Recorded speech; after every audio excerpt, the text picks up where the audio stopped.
Why, hello, you lovely little peppercorns. My name's Noa Lee, and sorry for the delay. I was having some major difficulties getting the stream to connect. I had to restart OBS like 3 times, but I was just about to say fuck it and restart my whole computer, and it decided to work. So I don't know what's going on, but hi, everybody. How are you doing?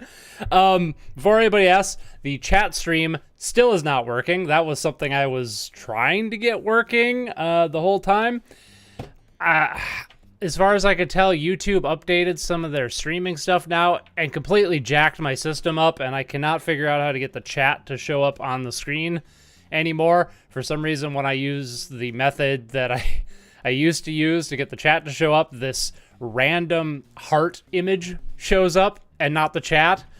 And I don't know where that's coming from, so we're just going to play without the chat again like we did last week. Hopefully I'll have it fixed by next week, but yeah, I did get the stream going, thankfully. So I was thinking we were not going to be able to stream there for a second, but yeah. Anyway, got the usual suspects here. I see a Romello. Hello, Romello. Live Coil Archive. I know, no. I need my retro game fix too. And Jimmel.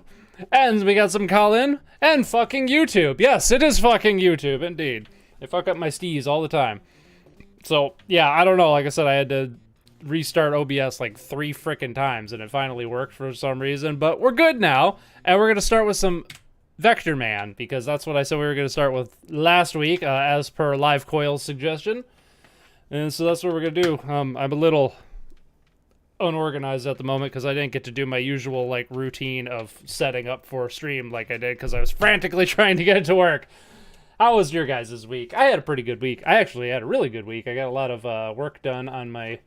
Oh god, this cord is so fucked up. I got a lot of work done on my video set for my next Adventures in Game Criticism episode, and I'm quite happy with how it turned out, so yes. Yes, I did get Vex, and after we're done playing Vector Man, we're going to play some Vex, because that's 1 and 2, and then I also got AM2R, and I did not get Pepsi Man. I tried to get Pepsi Man, but when I extracted the file, it was like in 18 different bin files, and I'm like, I'm not dealing with that right now, so no Pepsi Man. But I did get AM2R, and I also got the PlayStation 1 demake of Bloodborne, which I haven't played yet, but I've been meaning to, so if we got some time towards the end of the stream, we might turn that on, because I'm quite interested in that, so... What did we play last week? Oh, we ended up playing through Rocket Knight Adventures for like the 50 billionth time, but that's okay. What are we doing? We are, again, sorry about the chat not being on screen, so if you can't be in full screen watching the stream, which I know sucks on your end, and I very much apologize for that, because that is stupid. I'm looking for Sega Genesis. There it is. And we're gonna play some Vector Man. Might beat Vector Man. I don't know, it gets kind of bullshit towards the end, so, but we should get pretty far into it. Vector Man. Hey, what's up, Wakos? How you doing? And Raichu Wisdom, how you doing? Good evening, everyone. Week was mixed bag, but got some... Hold on, I gotta get this hidden TV here. That's a... I don't remember the cheat code if you, like, hit the letters of Sega a million times. Also, I gotta fix these default controls. They are awful. Cool. I am doing well, Wakos. How are you? Mixed bag. Got some work done on story today and tried sculpting in Blender. Emphasis on tried. Blender is a whole thing. I feel your pain. It's so powerful though, and I wanna get more into it. I'm gonna have to get more into it with some of the things I want to do in the future. If we have some time after Vex, I'll suggest Legend of the Mystical Ninja. Aha! The OG Goemon, I believe. Goemon is... Or the Legend of the Mystical Ninja is the first Goemon game, right? I think it is.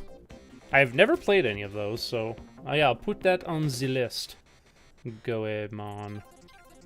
I don't know what it means. Earth 2049, which is... God, that's like 20-some years away. That ain't too far. Okay. Disaster, yeah, stuff, tyranny, Vector Man.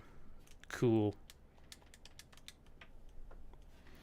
It's a shame you didn't get Pepsi Man. We could have had a... what?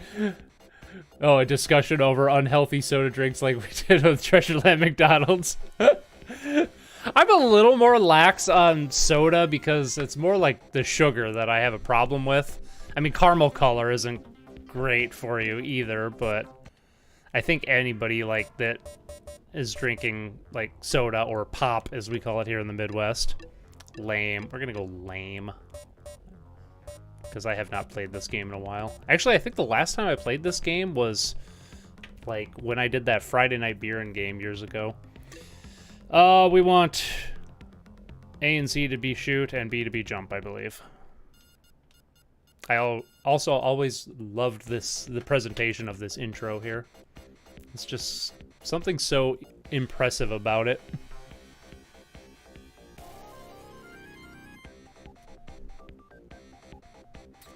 I tried Fur Effect in Blender and it was complicated, but you get the hang of it. Nice. I think that's kind of the MO of Blender in general, is that everything's complicated, but if you stick with it long enough, its weird logic starts making sense. I do like the idea behind Blender, 'cause I don't know all that much about it, but I know like the basics of like working with materials and meshes and stuff like that. And I know that, hold on, I'm not in my usual gaming position here. All right, there we go. But yeah, I like the idea of materials with Blender. Like you create like, I played around with like the grease pencil, which is like drawing 2D objects in 3 dimensions. And the idea of like creating a material to say like be this gradient of purple with a like a light blue to light gray outline, and every time you draw with that material, it creates like an object with that color scheme and the outline around it. It's like very efficient. It's kind of a pain to set up, but once you have it set up, it's like really smooth and makes a lot of sense. But that's about the extent of my Blender knowledge there. Someday I'll get more into it.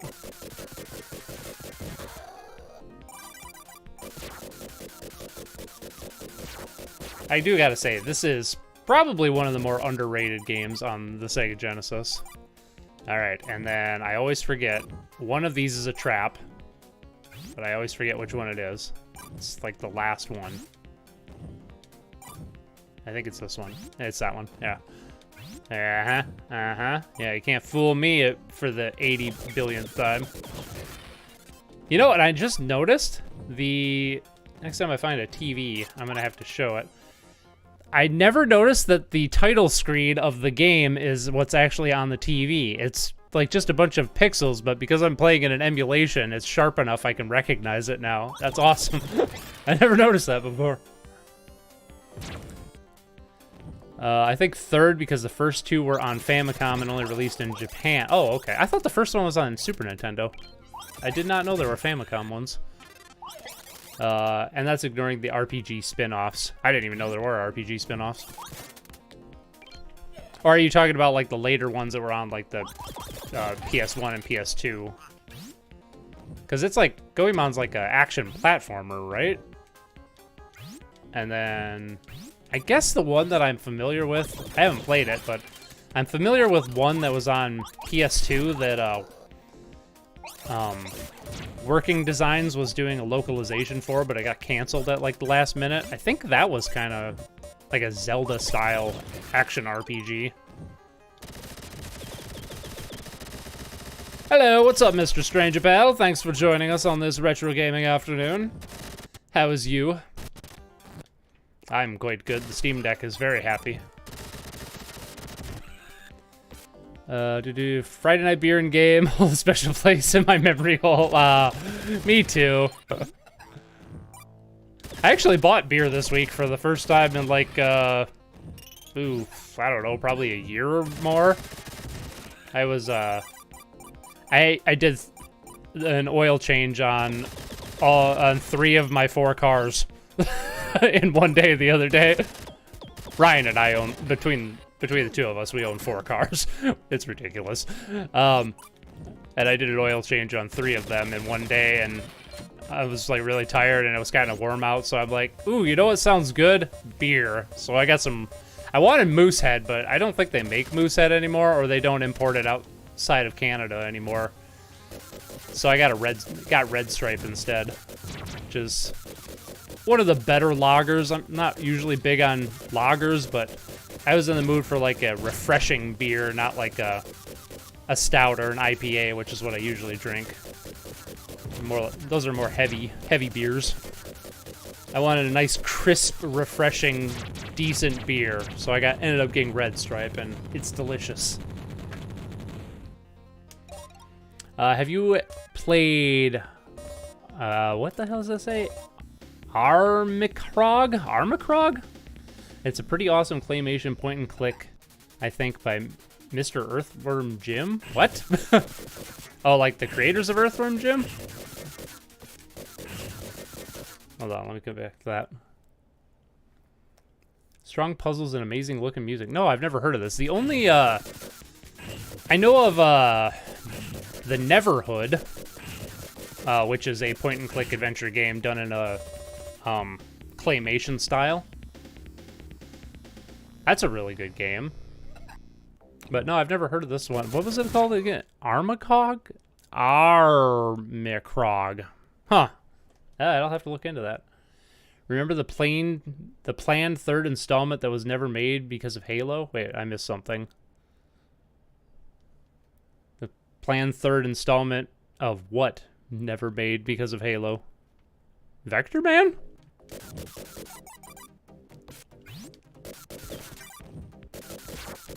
That would be weird. Doing good. This game looks great. Nice. Yeah, this game's not bad. I say it's underrated because not a lot of people talk about it, but it's also kind of not the best game in the world. It's okay though. Oop. I really like the, you know, now that I'm thinking on it more, I'm being a little harsh on Vector Man. I really like the first game. The second game is pretty trash, but mostly because it's unfinished. And I don't know, they just like repeat so much crap in the second game. They do that a little bit in this game, but it's not too bad. I do really like the presentation in this game though, because like everything is, I don't know, each level kind of has its own unique identity. They kind of starts losing me towards the end, much like Vector Man 2, because once you get to a certain level, it just kind of peters out. I'll point out the level. It's like the mad scientist level, is the best way I can describe it. Once that level hits, the game's basically over, but there's like 3 more levels left, and it just kind of crawls to the finish line, which always puts a sour taste in my mouth with this game. We might not even get that far, but we'll see. But I do have fond memories of playing this game when I was a kid. I played this quite a bit.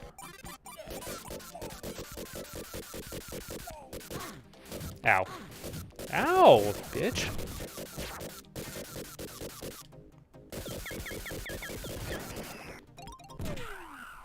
Ow, shit. There were like 2 Goemon RPGs on the, I'm gonna get some coffee here. There were like 2 Goemon RPGs on the Famicom, I think, before or around the time of the first SNES Goemon game. Wow, I didn't know that. There's a lot more of those games than I thought there were. Yeah, my problem isn't so much don't know what to do, but I need to do this, and none of the tutorials say how. Stuck on character design for a while now. Anyway, cool game so far. Nice. You have 4 cars? What the F? Actually, I have 5 cars. Come to think of it. So I have my BMW 525i, which is the 92 BMW 525i, which is what I drove in high school. It was my first car. And it still runs. It's just really, really rusty. Like, rusty to the point that, like, I can't even replace stuff on it anymore. So it's slowly crawling to the grave, which is unfortunate because I absolutely love that car. It never let me down. And I learned how to, like, work on cars because of that. That wonderful piece of German engineering. So I always said that when it got to the point that when it got to the point that I needed to get a new car, I was just going to get another of them because it was such an amazing car. And so a couple years ago, I had an opportunity to buy a mint condition one. It was a 94, but it was basically the same car, and it was white. And it was like a mint condition. And it was a really good price. So we went and got it. I had to drive to Chicago. It was a manual. I didn't know how to drive a manual car at the time. But I figured out how to drive it on the way back from Chicago, which is about, let's see, probably a 3-hour drive from where I live. So I learned how to drive a stick shift after buying this car. So then I got that. Well, and then Ryan also was struggling to find a decent car because, I don't know, he just has the worst luck with cars. And always has. Like, I'm on my 2nd car ever. Ryan's on, like, his 10th car ever. So I said that next time another one of these BMWs comes along, we're gonna buy one so you can have a decent fucking car because I know these things are awesome. I've had 2 of them now, and they're great. Lo and behold, last spring we found one that had a busted up hood because a guy hit a deer with it, and he was selling it like dirt cheap. I mean, unbelievably cheap. Like, I think we paid like $3,000 for it, and normally these cars go for, I don't know, they're such a sought after car these days because people like to make drift cars out of them. They normally go for like close to 10 grand used for like a 30-year-old car. And this guy sold it for like 3 grand, and we're like, oh, fuck yeah, we're getting that. And so we have that one. Well, jump to 2 weeks ago, we found another really good deal on one, and we decided we were going to buy a 4th one just so we have a stockpile of them. So yeah, now we have 4 of basically the same car, 4 different colors. 2 of them are in really good shape. The one we just bought is also in really good shape. No dents, nothing like that. And then the white one that I learned, that's my stick shift, my sweetie, I call it. That's also in really good shape. And then we have a beater greeny car, and then my old rusty but trusty one. And then we also have a Mitsubishi that we're going to sell this year because we haven't driven it in 2 years. It's a Mitsubishi Eclipse Spider. It's a convertible. It's a fine car. It was a gift, well, basically a gift. It was Ryan's dad's car, but he died and left it to us. And it's a nice car, but I don't like working on Mitsubishis because they're a pain in the ass, and we never drive the thing, so we're going to end up selling it. So at the moment, I actually have 5 cars, but yeah, I bet you didn't know I was a big car guy. I'm not. I just like this one model of BMW, basically. That's what it comes down to.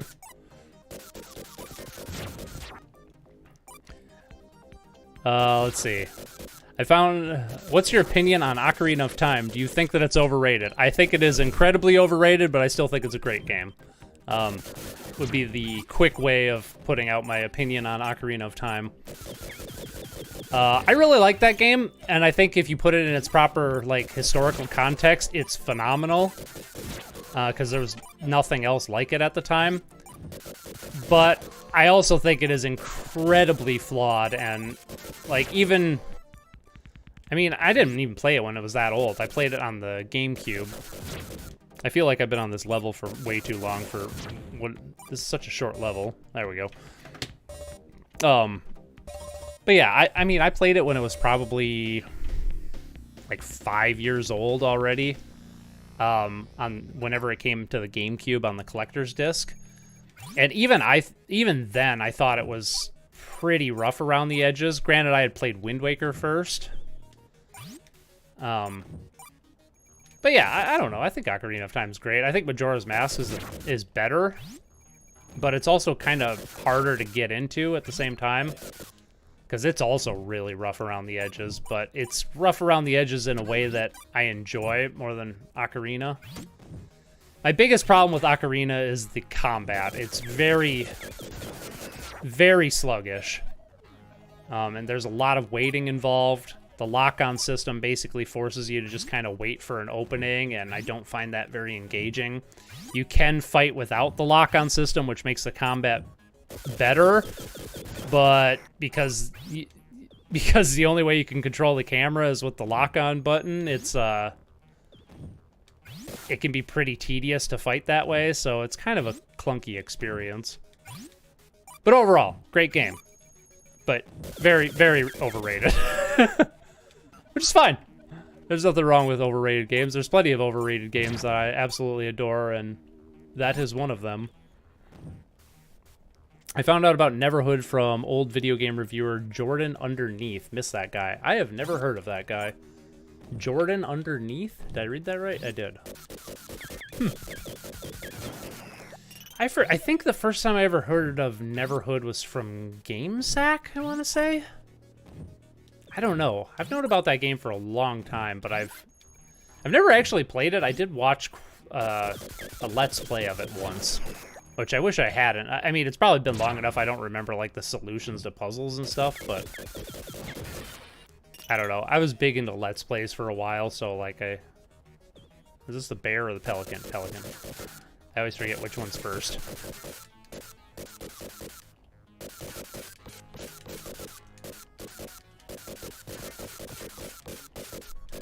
There was going to be a Vector Man 3 for Xbox and PS2, but it was scrapped mainly due to Halo. Really? I did not know that. That is surprising, because I don't think that the first game was very popular, and I know the second game was not, because it got shit for reviews back in the day. And it's kind of shit on by everybody these days, especially me.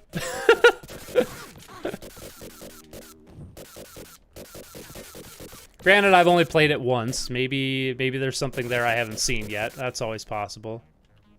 Ah, the bear. Oh yeah, you shoot shit.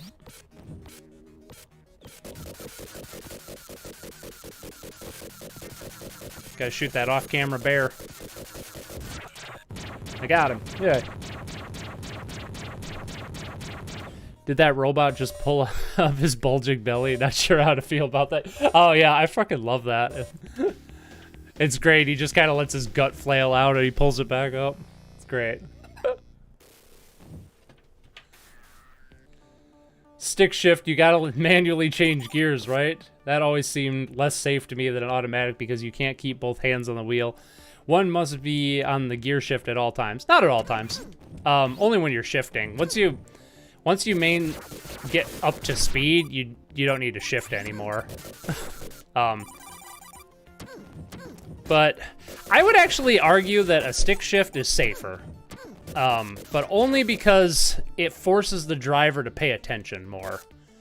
You don't have the luxury of zoning out in a stick shift like you do with automatic, so yeah, you could make an argument that your hands aren't on the wheel, but I don't know, it forces you to pay attention to what the car's doing, and by extension, it forces you to pay attention to what everybody else around you is doing, because that's just how it is. So I think there's a reason we don't have this in the United States, which I kind of think is BS, but it makes sense since there aren't a lot of stick shifts around anymore. But in most European countries, in order to get your driver's license, you have to pass your driver's test in a stick shift.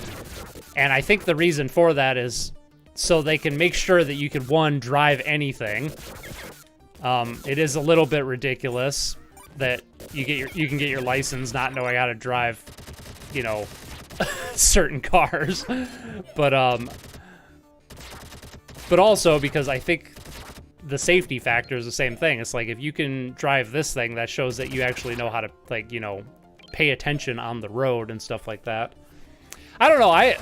It was a pain in the ass to learn, mostly because the car was originally an automatic, and the guy we bought it from was trying to turn it into a drift car, so he put a manual transmission in it, and he kind of did a shit job and installed the shifter backwards and upside down, and I'm not even exaggerating.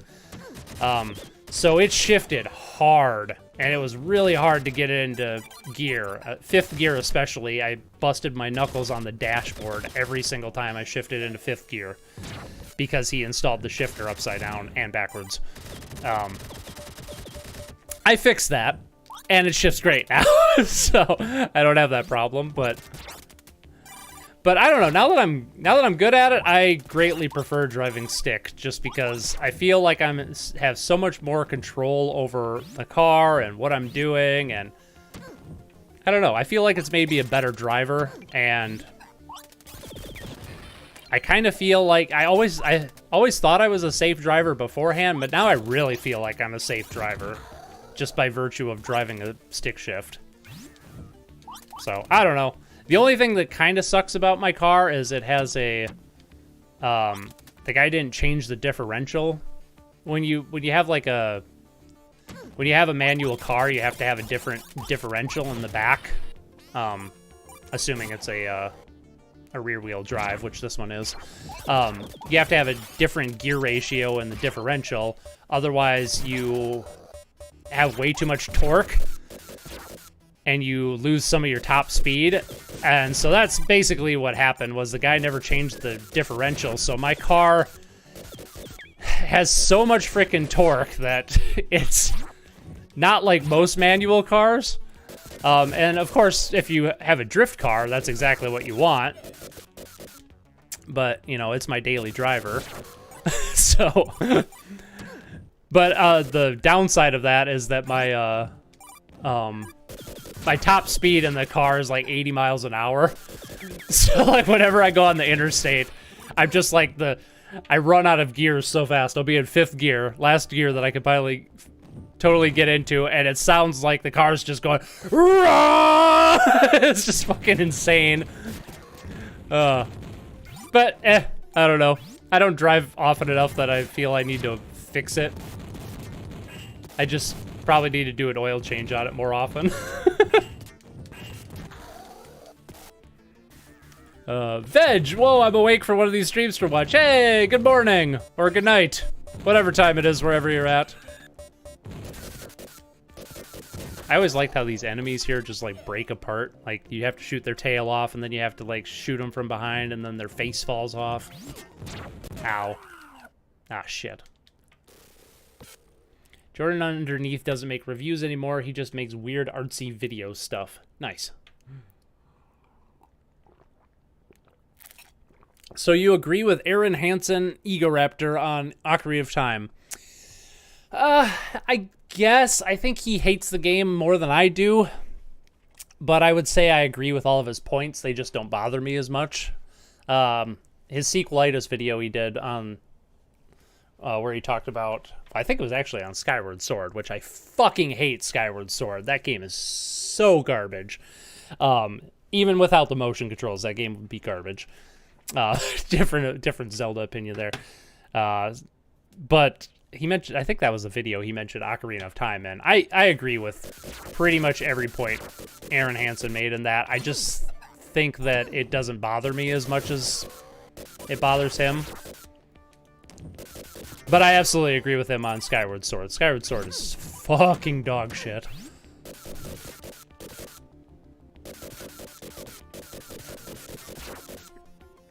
Well, the style and main character of Neverhood looks identical to Armicrog. Maybe it's the same game, just different name? Huh. Well, wasn't Neverhood like based on a comic, or wasn't there a comic based on Neverhood? I want to say there was. Well, this kind of sucks. Dude's in my fucking way. Can I? No, I can't. Here, how about we do this? Okay, that doesn't work either. Is there a different way for me to go? I do really like this level, too. This is one of those...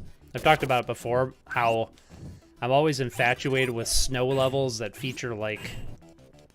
I don't know.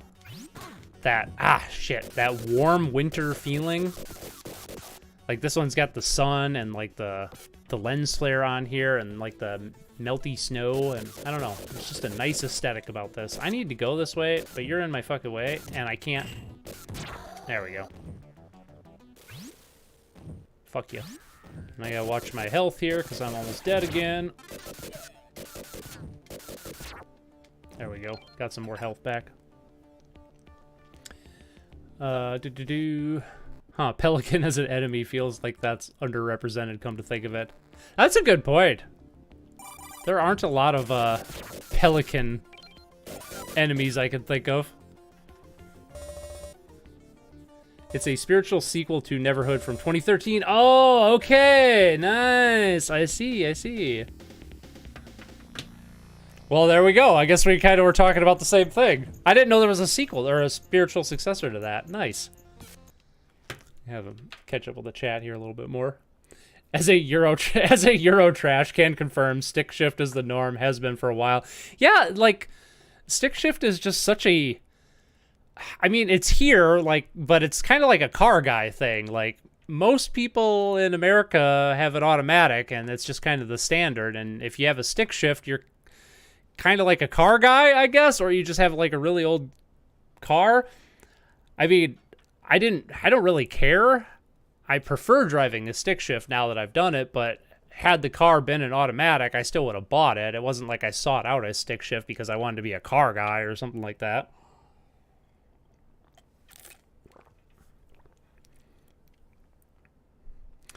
I miss his game reviews. His art is a little too esoteric for me. He's just not quite there yet. Interesting. Might have to check out this Johnny Underneath. Mostly because I'm now interested in the art that you're talking about. Pelicans suck. Have you played Ape Escape? That game was weird as fuck. Herding monkeys is such a unique idea. I played a little bit of the first Ape Escape, but not too much. That is a series I've always wanted to get into.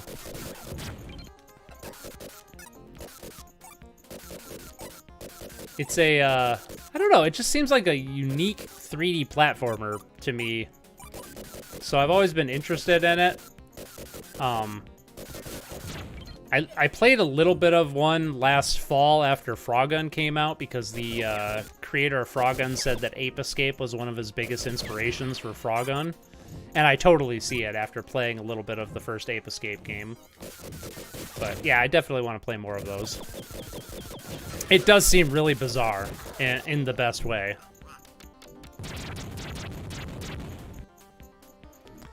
Ever played Spirit of Speed for Dreamcast? That can teach you how to use a stick shift. No, I've never heard of that. I actually had nothing to do with, like, maybe it was because I did all those oil changes that I was feeling like in a car mood the other day, but I briefly looked into sim racing.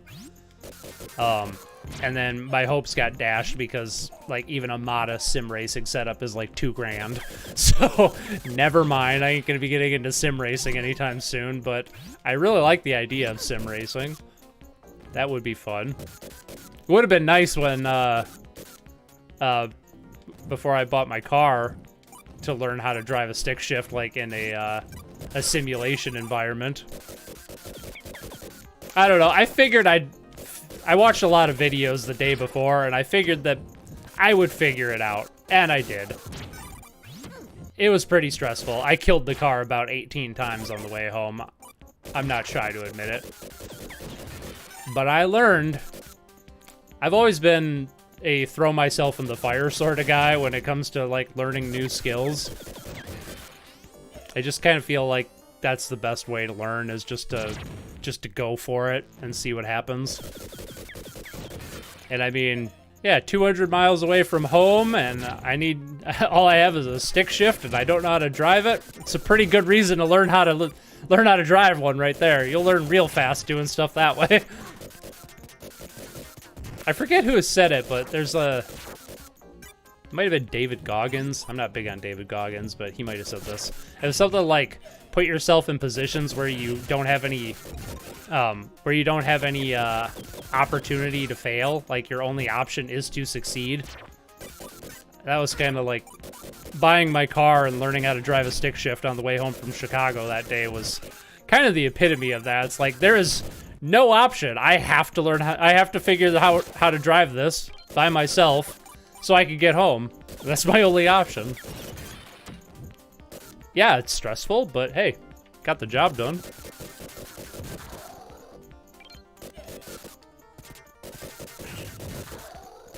I believe this level has like a...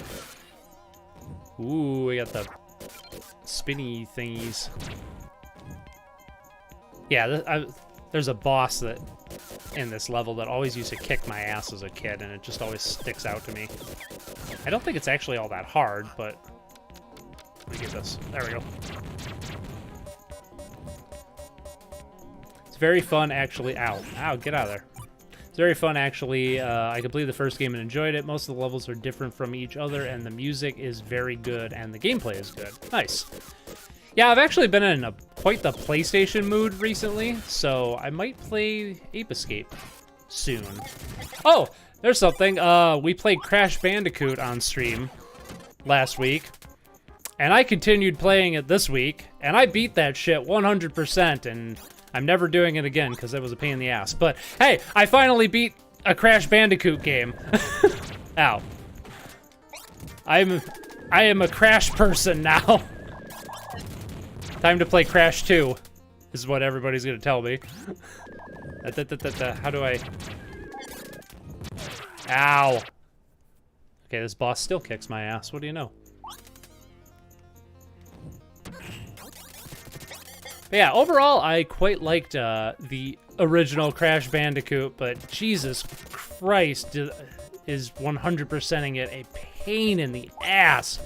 I honestly can't believe I did it, because I don't know, I was like really frustrated in some spots, and the way you save in that game is so stupid. You have to freaking either beat a level perfectly, getting all the boxes without dying, or you have to complete a bonus stage in order to save your game. Like, that's fucking stupid. Who thought that was a good idea? I hope they fix that for Crash 2.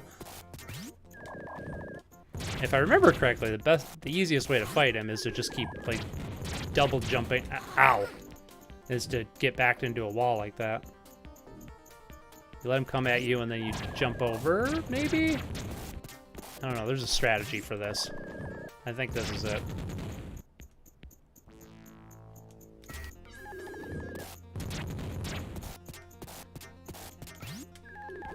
This is the basic bitch way of fighting this boss, I think, but we're gonna do it.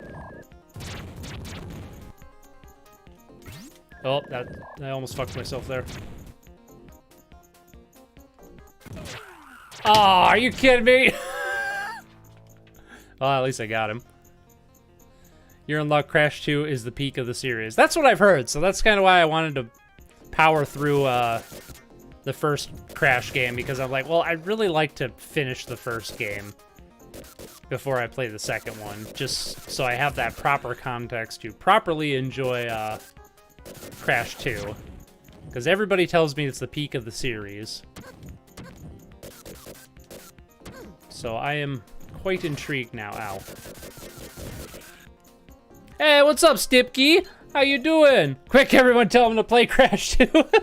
Nice. Oh, need to adjust my chair again. Jeez Louise.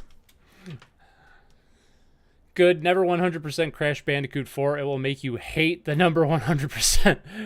Really? What? Is it even more annoying? Crash 4 is the one that just came out, right? Yeah, totally. You mean it's got some, like, old school hard bullshit in it in this day and age? That's surprising.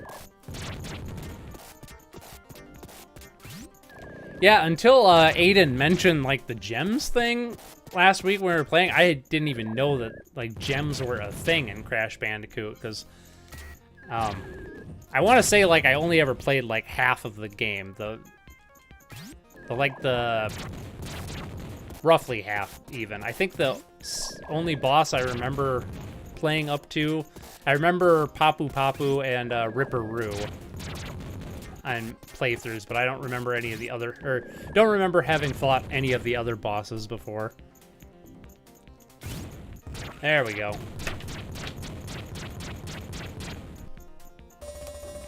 Crash 2 is easier, and there is no perfecting the level the level's BS. Oh, really? Oh, fuck yes. I'm so down now. Yo, I never seen this version of Booger Man before. Nice. Rock and roller. Ow.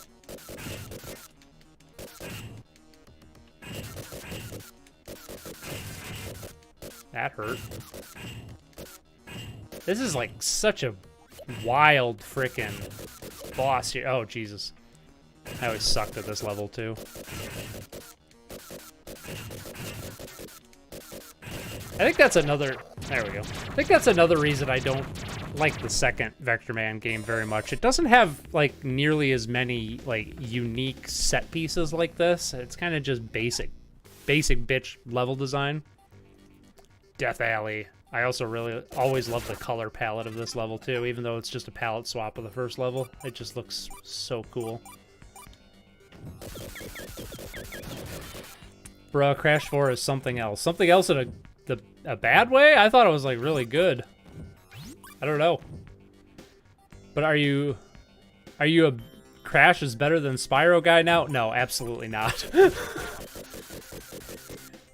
No, I really enjoyed Crash Bandicoot 1. I pulled my hair out trying to 100% it just to say I did. And I did, and like I said, I'm never doing it again. It was a pain in the ass, and I don't know what the fuck they were thinking. Like, the only reason that level of bullshittery gets a pass from me is because the game was released in 1996. So, I'll cut it some slack, but that's some straight up bullshit. Oh, and then, like, the keys, like, oh. I had to look up, like, how to get the keys, too, because I had no fucking idea. I was like, oh, there's these 2 keys that I got all the gems, but I don't have any of these keys. And I'm just, like, saying to myself, well, there was 2 levels that I hated with an absolute passion. It was, Jaws of Darkness and... What the fuck was the other one? I forget. Whatever. Long story short, it was the same 2 levels where you get the keys in. And I'm like, God damn it, of course the 2 levels I absolutely fucking despise are the ones that have the keys in them.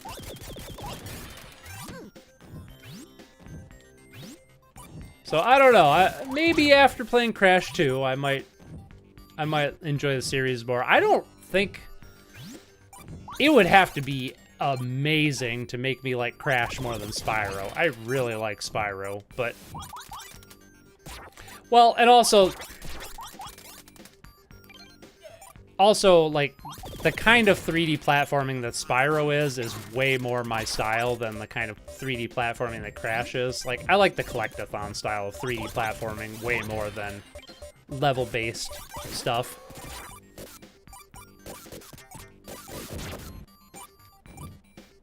Like, Crash to me is, like... I don't know, I think to its credit, it's kind of like a, it's kind of like an imagining of what, like, Mario would be like in, you know, like a 2D Mario game. Like, it seems like Crash Bandicoot is the kind of game Nintendo should have made for Mario instead of Mario 64, if that makes sense.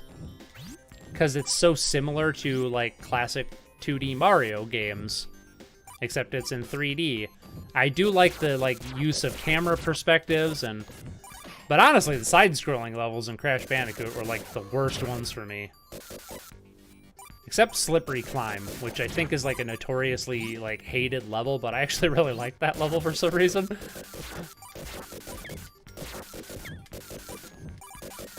But yeah, I don't know.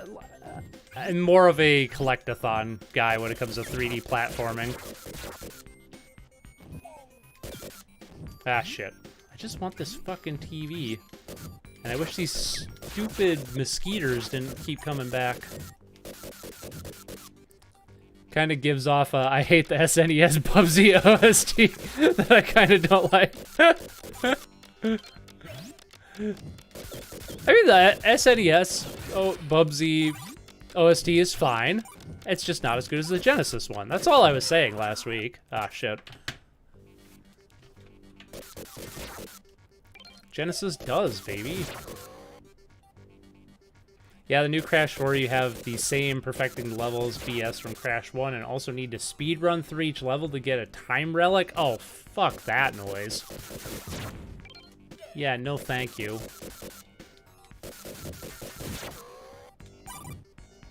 We'll see if I even make it past Crash 3. I've heard a lot of mixed things on that game, so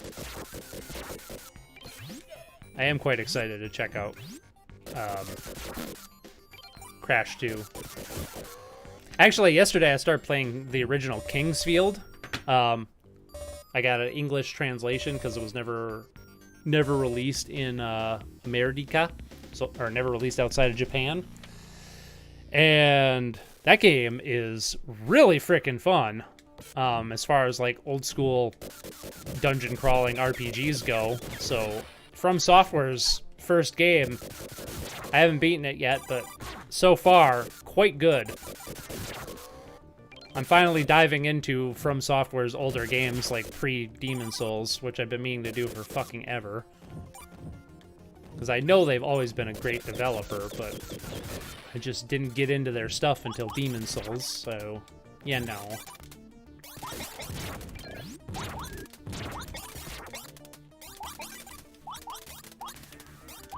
I heard Crash 4 has too much bloat, but never played it. Huh. Yeah, I haven't really heard anything about it. Other than, I've heard a lot of people say it was really good, but that's about all I've heard of it.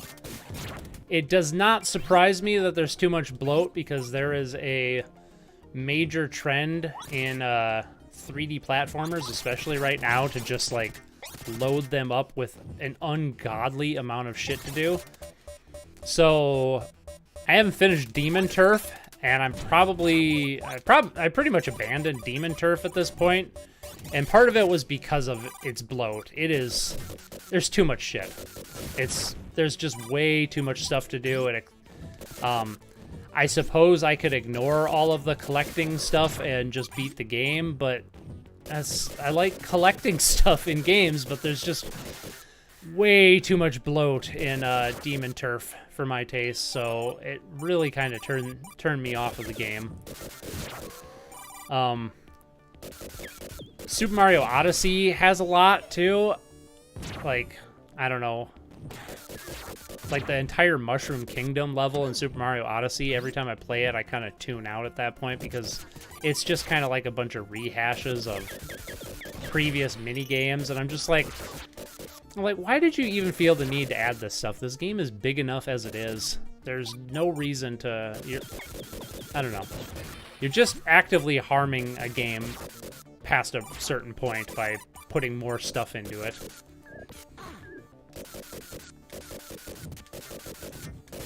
But apparently in, like, the recent Cow the Kangaroo reboot, also, I've heard, just has, like, way too much bloat in it, and you have to grind to get, like, all the maybe not costumes. You have to grind for, like, some random currency to, like, buy everything from the shop, and it's tied directly to your completion percentage, which is a problem I have with Frogun, and also with Super Mario Odyssey, and I don't know, it's just like developers think that if you're making a 3D platformer, like, it's too basic or something. I don't even know what it is. It's like they don't believe in the quality of their game enough, so they, like, oh shit, I thought you landed on the other side, damn it. It's like they don't believe in the quality of their game enough, so they just stuff it full of a bunch of extraneous padding to, like, make it seem bigger than it actually is.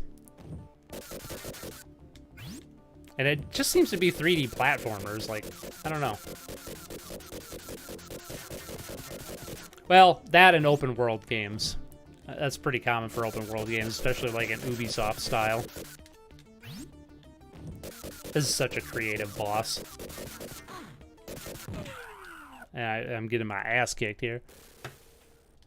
Oh, Stipky disagrees on something. Oh no. Crash 3 is the best in the series. Really? Okay, that's the first time I've ever heard that. The requirement for 100% in Crash 4 involves 20 steps on each level in that game. Just look up what you have to do. It makes DK 64 look microscopic? Oh god, now you're really not selling me. Fuck that. If you like Slippery Climb, find a way to play Stormy Ascent. You will love it, in quotes. Ooh, oh boy.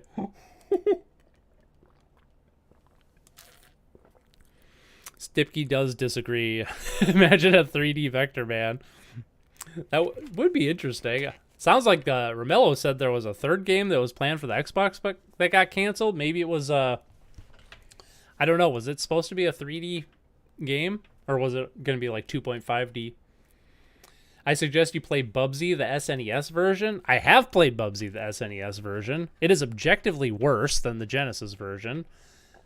What are you even on about, Stipke?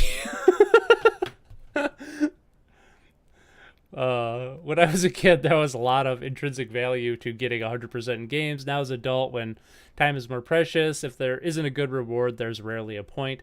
I remember 100%ing Yoshi's Island with my older brother and being gutted.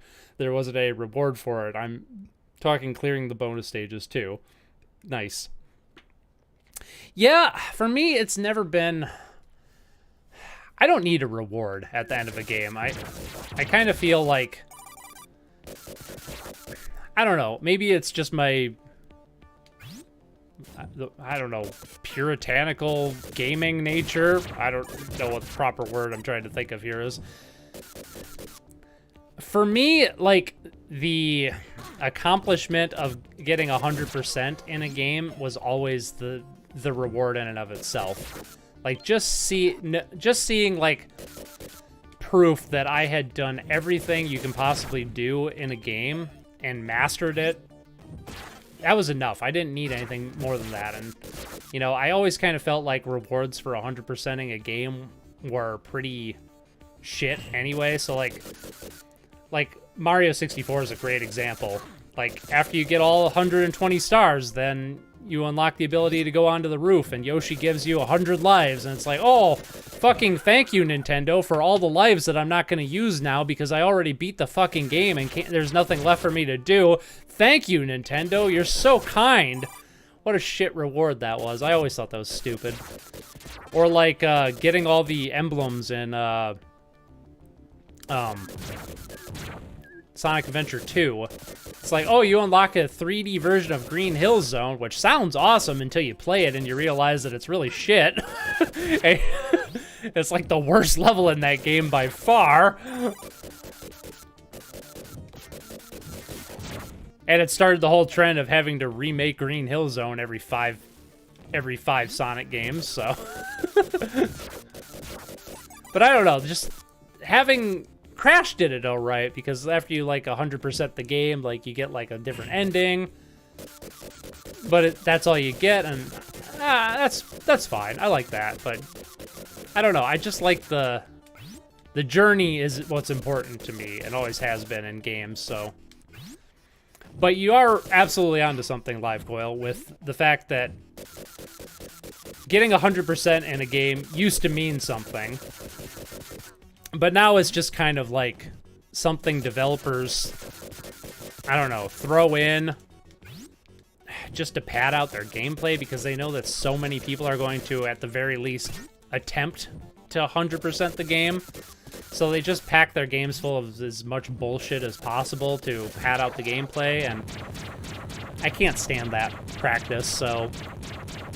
Modern games, I don't go out of my way to 100%, but if I feel like a game has earned it, I'll do it. So, like, Froggun is a good example. I busted my ass to 100% that game, but then it got to the point where the only way you can 100% the game is by farming coins in, like, the same level for about 3 hours straight in order to buy everything from the shop, and I'm like, no, I'm not fucking doing that. This is the dumbest fucking thing. Like, fix your stupid in-game economy, you dipshits. So I never did 100% Froggun, and I probably never will, because that's expecting the player to grind for in-game currency in order to 100% the game is just such a stupid thing to ask. Especially since it takes so long. Like, if it was like 20 minutes of grinding for coins, sure, I'd do that. But 3 fucking hours? I did the math. It would have taken about 3 hours for me to get enough coins to buy everything. Oh no, I'm almost out of lives. I'm almost out of coffee. Damn. What's the version of Bubsy on Steam? My guess would be it's the Super Nintendo version because people like Stipke have the wrong opinion about which version is better. Usually when a game gets released on Steam, it's the Super Nintendo version that gets re-released, and I hate that practice. I mean, sometimes the Super Nintendo version is the better one, but usually it's the Genesis version. Just because the aspect ratio is correct and the game isn't stretched horizontally and looks like shit. And the music doesn't sound like a bunch of muffled shit. Yoshi jumping out of the roof was hilarious. Oh, yeah. The Mario Sunshine 100% ending is something else. I don't even remember. There's a 100% ending for Mario Sunshine? I just did that like a year or two ago, too, and I don't remember what it was. Apparently in Sonic Adventure 2, if you get an A rank on Green Hill Zone, you get Supersonic in 2-player, but that was scrapped. They say Metal Sonic is a successor to that concept. Do you get something for beating Green Hill Zone on an A rank? I don't remember getting anything for that. Huh. I remember getting an A rank in Green Hill Zone was like the worst fucking level to get an A rank on for some reason. It was just like so unreasonably imbalanced compared to the rest of the game.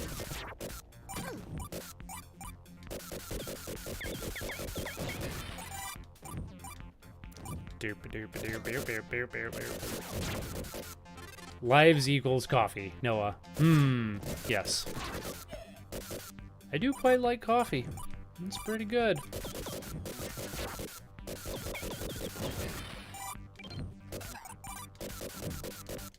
Who you calling wrong? I'm calling you wrong, son. Straight facts, yo. I will give you Mortal Kombat 2.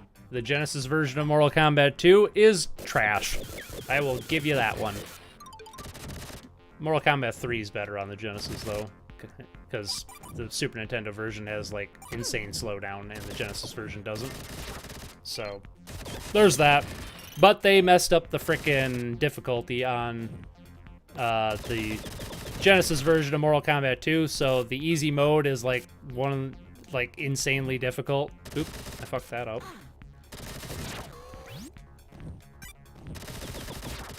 But that's, like, honestly, Boogerman's another good example. Don't tell me, like we could disagree on Bubsy. I'll allow you to say the Genesis or the Super Nintendo version of Bubsy is better than the Genesis version.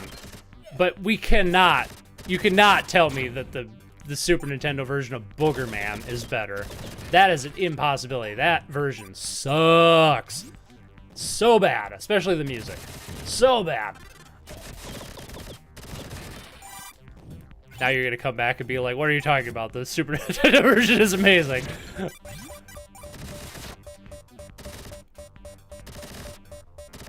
Hey, what's up, Sundar? How you doing, bud? Oh god, Vector Man. Screen shake the game. Screen shake the game? Wait, is that a thing you can do? Are you talking about with the one item that like blows up everything? This is also a nice palette swap level. It's like same exact level theme as the first one, but they just hue slided and changed the lighting a little bit. Looks nice though. Oh yeah, the SNES version of Boogerman is horrendous. Oh, thank God. Okay. That's my troll test, making sure you're not trolling there.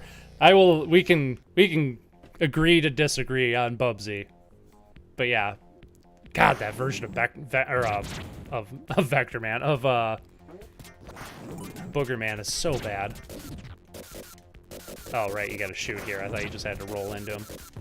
This is such a trippy boss.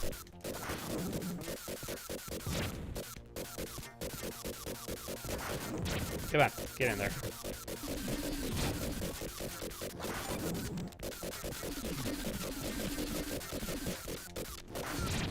Yeah, there we go. Good thing I'm playing on lame. What's up, man? Well, the game screen shakes all the time. Does it? I hadn't noticed. Oh, you mean like when you land? Oh, okay. I think I see what you're talking about. I never noticed that before.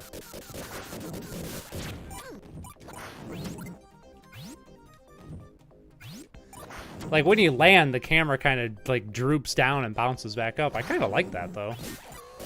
This is yet another palette swap of the first level. I forgot how many of those there were. Yeah, see what I mean? They kind of like, towards the end of this game, they start giving up with the design. And they just, I mean, it's pretty cool what they're doing with the, like the palette swaps. And like this one has like lightning striking in the background. It looks nice, but I don't know. It's just like kind of like they run out of steam towards the end of this game. To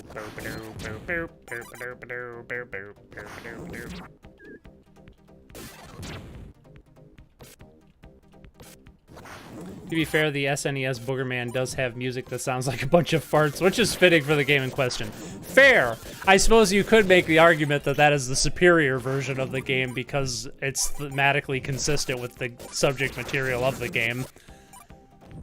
I mean, I guess I couldn't argue with that reasoning. It's like, dude, the Super Nintendo version of Boogerman sounds like shit, looks like shit, but the game's about, like, boogers and farts and stuff, man. It's genius. I can't argue with that.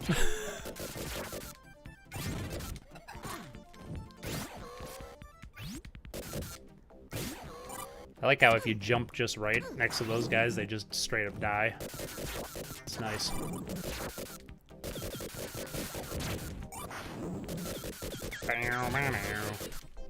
No, when you kill enemies. Oh, really? Man, I have no idea what you're talking about. I'm gonna pay attention here when I kill. Ow. Must just be certain enemies.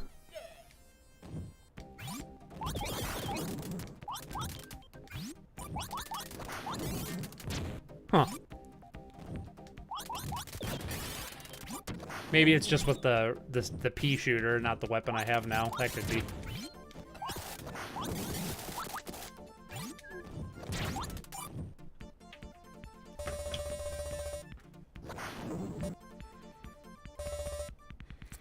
Yeah, for people with epilepsy or motion sickness, this game looks, well, like a diagnostic tool, to be honest. Huh. Okay. I'm gonna see if I can... now I have a different weapon again. When you're oh, when the enemies land, that! Okay, I see it now. I can see how that could hurt one's eyes. Or when that guy blows up. Ah, okay, I understand now. Yeah, I never really noticed that before. I'm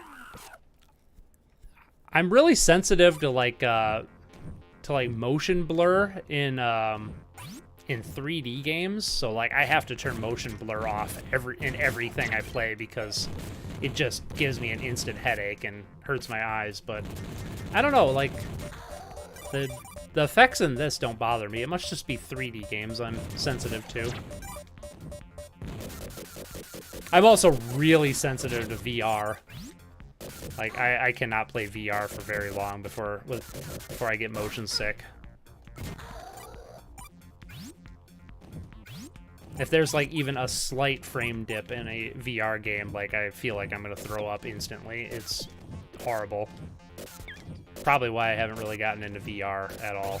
Also, I still don't quite think the technology is there, although I'm sure people that are into VR will disagree with me on that one, but I still think it's a good 5 years off from where it needs to be like a mainstream thing. It's getting there. I see it. I see it's coming, and I see its potential, but I just don't think it's there yet. Son of a bitch. Kill enemies, but murder is illegal. They're robots, though. There are no laws currently about killing robots. Ow. Alright, I need to squat on there.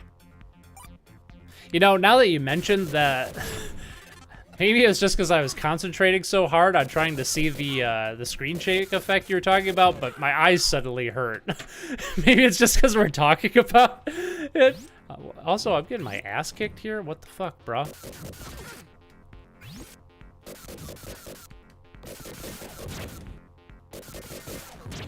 Damn it! VR is great now. I hated it, but it's good now. I still don't think it's there, my dude. Maybe it's just because I'm too sensitive to it, but I think it's gonna be great one day. I don't know. Maybe it's just like it still seems so gimmicky to me. Ow. Like, my friend Matt has a Valve Index and like a good computer, and you know, I played like some high-end VR games on it, and they were fun, but they still just felt like tech demos to me. Like even a game like Beat Saber, which is like the most popular VR game, like it just seems like a tech demo to me.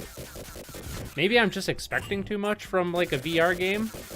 Although, I gotta say, The Room VR, which I have not played, that looks great. But I think it's the right kind of game for that technology, like a, like a puzzle game. Puzzle games seem to be like a hotbed of potential for great VR experiences, but it doesn't seem like there's a whole lot of them just yet. At least none that I've seen. Maybe they're just not popular. It might be out there, but I don't know. I see so many like combat focused games, or like RPGs, or like you know, physics type games. And they just all seem, they're interesting, but they just all seem so shallow and tech demo-y to me. They don't seem like fully fleshed out games yet.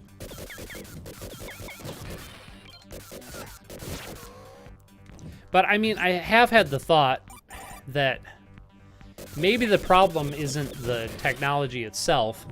Maybe it's just that VR is like not video games, and I don't mean this in like a bad way, like, oh, VR isn't real video games. That, I'm not saying that at all. I'm just wondering if it's such a different medium from video games that like I'm bringing over too much baggage from video games when I play a VR game.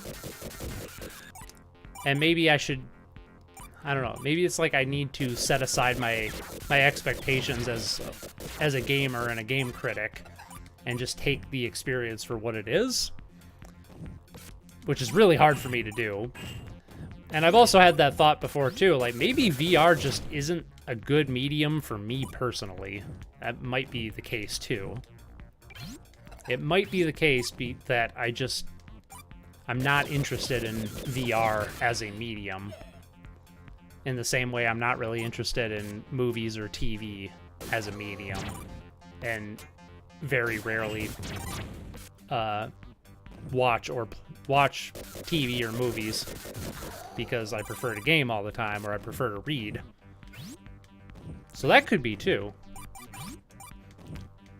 So that's kind of where I'm at with VR, is like I am optimistic about it, but I also kind of feel like it's not for me yet, and maybe it never will be, if that makes sense. Play LSD Dream Emulator for real. Nice.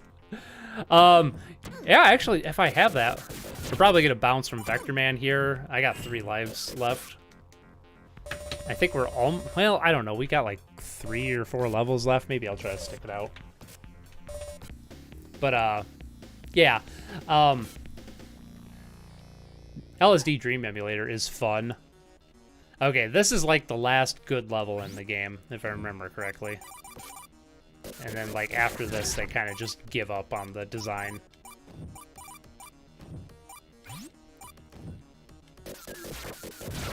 Ow. Yeah, exactly. Watch Age of Sails in VR. Okay, I have never heard of that one. Age of Sails. I do like the fact that it does seem like we're kind of past this point in VR where people are trying to translate non-VR games into VR by default. So, like, you know, when VR was, like, really hot, it was, like, suddenly, you know, like, Skyrim VR became a thing, or this game VR, or that game VR. Although, you know, I gotta say, I take that back. There is one game that I really, really enjoyed in VR that I genuinely think is better in VR than its non-VR counterpart, and that would be Super Hot.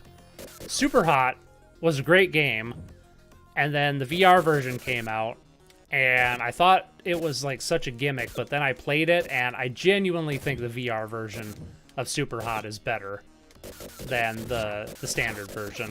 And they're not, and also it's not even like the same game. It's like a completely different game too, which I think was a good choice, rather than just translating the original game into VR, but just making a whole brand new game for VR. It was a good design choice. Damn it.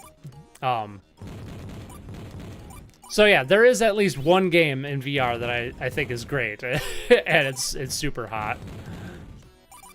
I'm sure there's more out there. I just probably haven't come across them. I don't really have a VR setup at the moment. I have an Oculus Quest 2 that I hacked so I can play stuff without logging into Facebook because I don't have a Facebook account.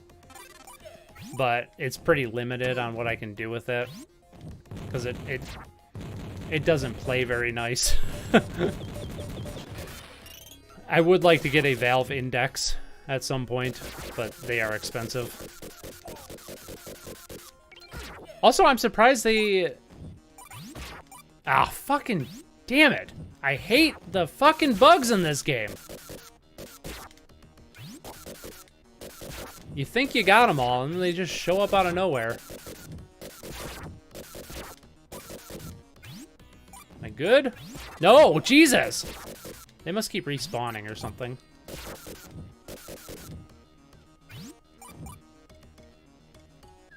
Yeah, I think they do. Ah, son of a bitch. Gex. Oh, I mean Vex. You gotta do bounce? Bounce. FNAF VR? Probably not. I played the original FNAF. I thought it was fine. Five Nights at Freddy's was one of those games that, like, I thought it was a great idea, and I enjoyed playing it, and I didn't want any more of it, but then then they made a shit ton more. I do feel for the developer of Five Nights at Freddy's, Scott Cawthon, I believe is his name. Like, the dude is a genuine video game artist. He just, like, I don't know.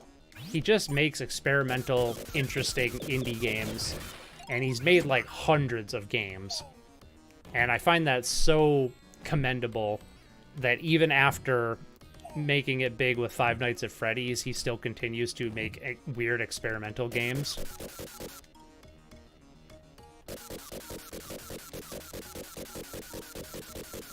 Where you at? Where you at? Where you at? Ah, shit. Somehow I picked up a bunch of lives. All right, what do you guys think? Should we keep going with Vector Man and stick it out to the end, or should we switch to Vex? I'm leaning... well, I guess I can take it or leave it. It's up to you guys. Let me know in the chat. Ow. Because this is kind of the level where I, like, tune out. Every single time I play this game. But if you want me to, I will stick it out. But I hate these fucking mosquitoes. Gex VR. Super Hot is awesome in VR. Nice. Somehow I don't see... Somehow I don't see Civilization 7 going to VR, so there's definitely some genre limitations, at least. Yeah, that's a good point. Yeah, I can't see like a 4X game being in VR. That just doesn't seem like it would work. I definitely think there are genre limitations in VR for sure. Though I am still waiting for Konami to make Yu-Gi-Oh! VR, play Gravekeepers, send people to the Shadow Realm, good times. Gravekeepers, huh? Okay, I gotta eat cheese with the wife. See you guys. Bye, Sunder. Thanks for coming out, buddy. Talk to you later. Vex. Haven't seen Vex yet. Heard of it back in the GameCube era. Curious to see. Okay, we got 2 votes for Vex. Anybody really want to see me stick it out with Vector Man?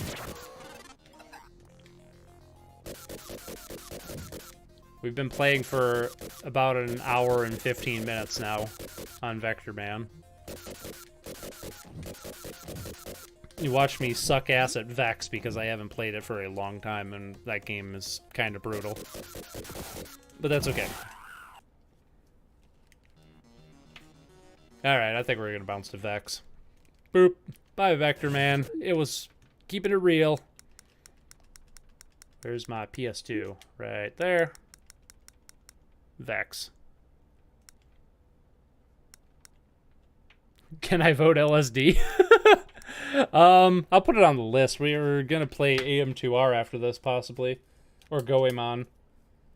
Actually, let me look and see if I have LSD. We'll drop some acid. I don't know if I do. LSD Dream Emulator. I do have it. Look at that. What do you know? We can play that. We're going to play Vex first, because I promised people last week we were going to play it, and we didn't. So, Vex it is. See if I can remember how to get good at this game. Here's another one. I have gotten to the final level of this game, but I have never beaten this one either, because it gets so fucking brutal at the end. Whoa, is that a virtual PS2? Yep. It's virtual whatever I want it to be. Emulation, baby. Yes, he has it. I do have LSD. It's on the list. If we have time, we will turn it on for a bit. Otherwise, we'll play it next week. We'll see how Vex goes. If I start dying in the same place over and over again, we'll bounce to something else. Oh. I got a stiff neck. Let's play some Vex. Which is such an underrated game, but I also kind of see why it's underrated because it looks really crappy from an outside perspective. And it's also really difficult, and the movement takes some getting used to, but ooh.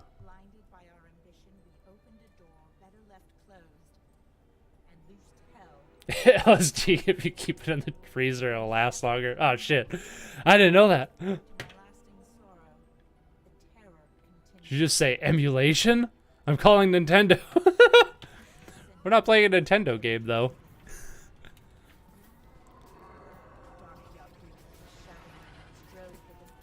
Wow, the audio mixing on this cutscene is really bad. And his grandson, main character.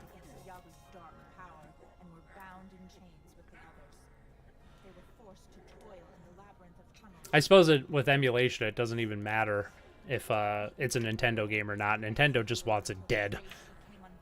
Nintendo will murder anything emulation related. My God.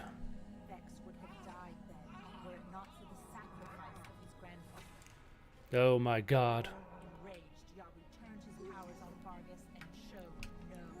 No. Okay, then I'm calling the anti-emulation game. Hey, Janice, how you doing? Hello, we finally playing the edgy Vex. Oh yeah, we're playing serious edge Vex.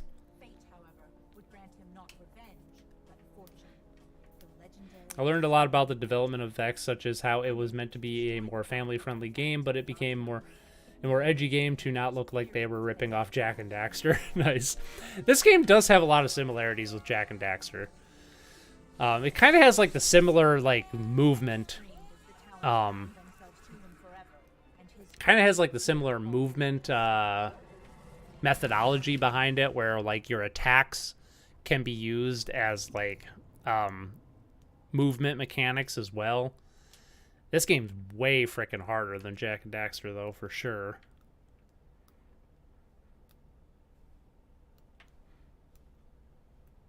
Talking about Nintendo, Tears of the Kingdom is coming out this week. Be ready for a month of this is the best game ever to come out. Oh yeah, I've already prepared myself.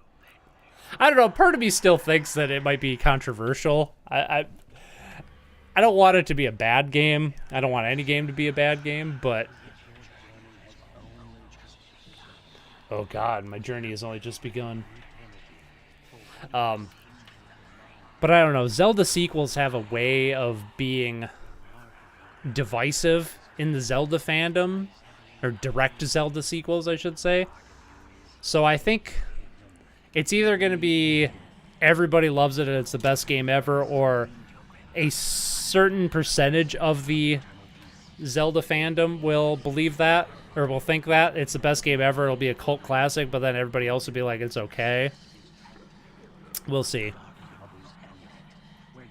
Tears of the Kingdom already leaked. Oh yeah, big surprise. People are already playing it on their Steam Decks, probably.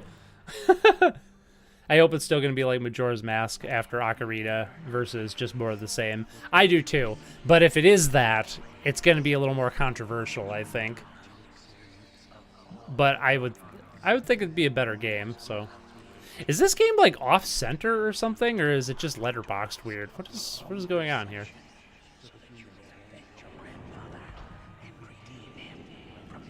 From his blight. I hope Link at least has a personality in this, unlike him in the Breath of the Wild. He probably won't. Don't get your hopes up, Tanish.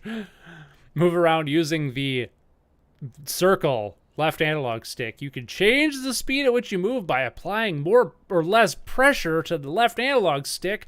What? Try moving to the end of the walkway in front of you. Oh god, I forgot how stiff this could be. Ooh, also, god, I hope I can switch the camera. Oh, fuck. It's got, the camera's backwards in both vertical and horizontal. Oh, great. Excellent. You can use the jump to move across gaps by pushing the left analog stick toward the area you wish to jump to and pressing the X button. Try jumping across this gap. What? Woo! You jumped across the gap. Is it an unpopular opinion to say RDR2? RDR2? Am I blanking on something? Is Red Dead Redemption 2 is better than Breath of the Wild? I don't know. Red Dead Redemption 2 looks like hot garbage to me, so probably. I do not like pretty much anything Rockstar has ever made. I do not understand the appeal of their games, so I'm not probably the best person to ask on that, but oh yeah, this is the weird thing. I forgot. You can use the long jump to cross the... Yeah, okay, right. There he is. Yeah.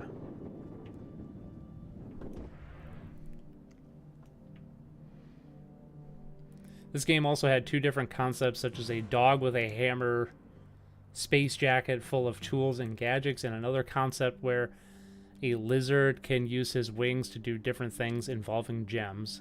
Huh. Oh god, about to have another disagreement. Jesus Christ. Oh my.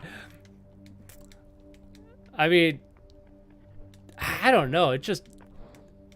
both, like, the Red Dead Redemption games just seemed like more of the cinematic, like, my game must look and play like a movie sort of thing, and I absolutely hate that trend in games.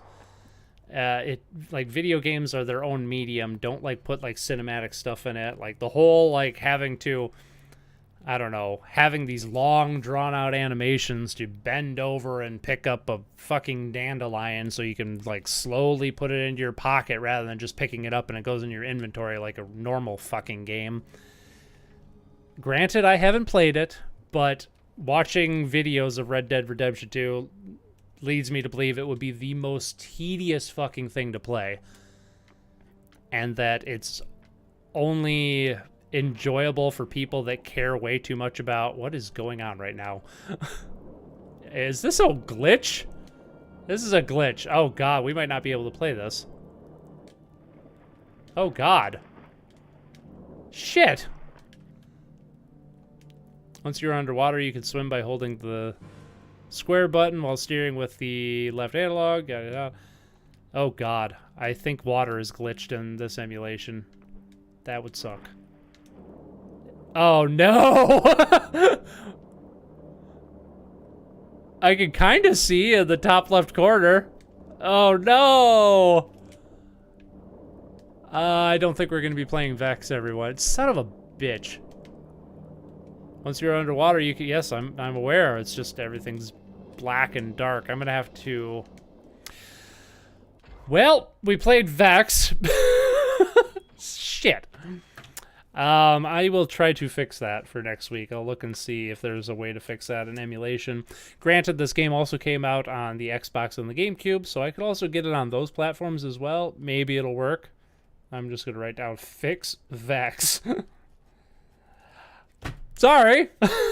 Maybe someday we'll get to play Vex. Damn it. This happened with Beyond Good and Evil as well. It was all glitchy as shit. Son of a bitch. All right, what are we playing next? Oh, I do have AM2R on the list. I think we'll turn on LSD Dream Emulator for a couple minutes because we're not going to get... There's not really any rhyme or reason to that game, so we're not going to end up playing it for very long, assuming it loads. Let's find out. Son of a bitch.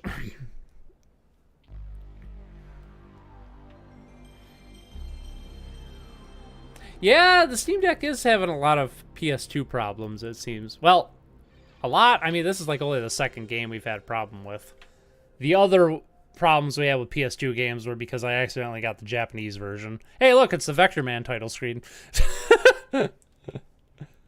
What emulator is the PS2? I don't know. It's whatever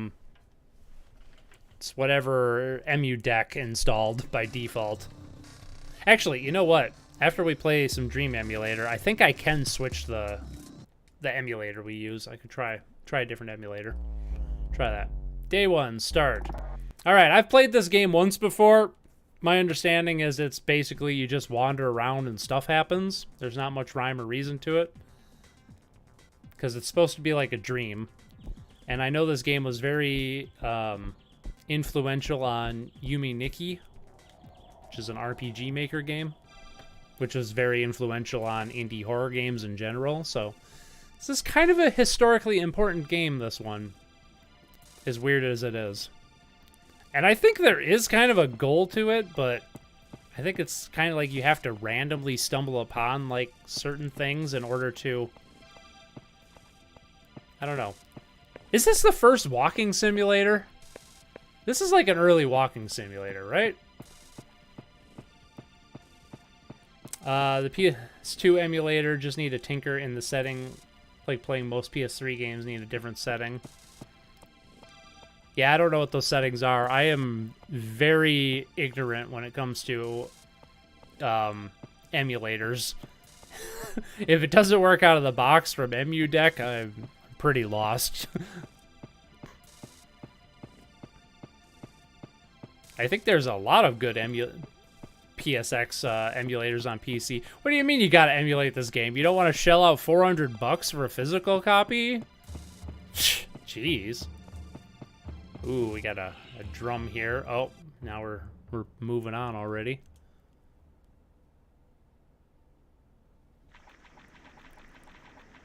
LSD, LSD, LSD. Oh god! There's big fish in the water. Oh god, there's a big fish right there. And the audio's crackling. Ooh, spooky.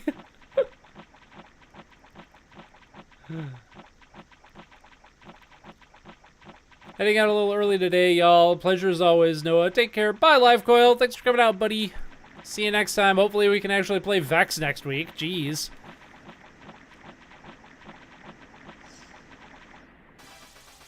PS1 kind of doesn't have a motor. Oh, nice. If it's PSX2, there should be a wiki for each game that shows what exact settings work. I'll have to look into that.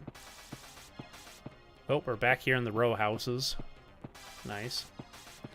The only PS2 games I've ever emulated on my Steam Deck are Persona 3 Fez and Budokai 2.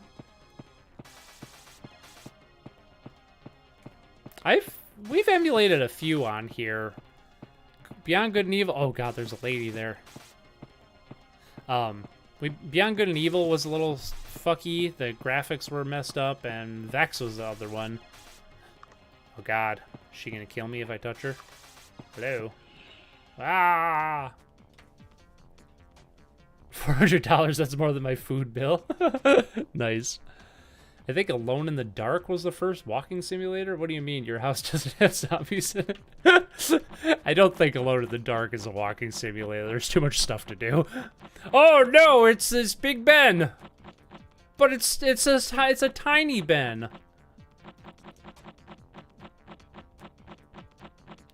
I don't know if this is the first walking simulator, but this is early. This is early walking sim.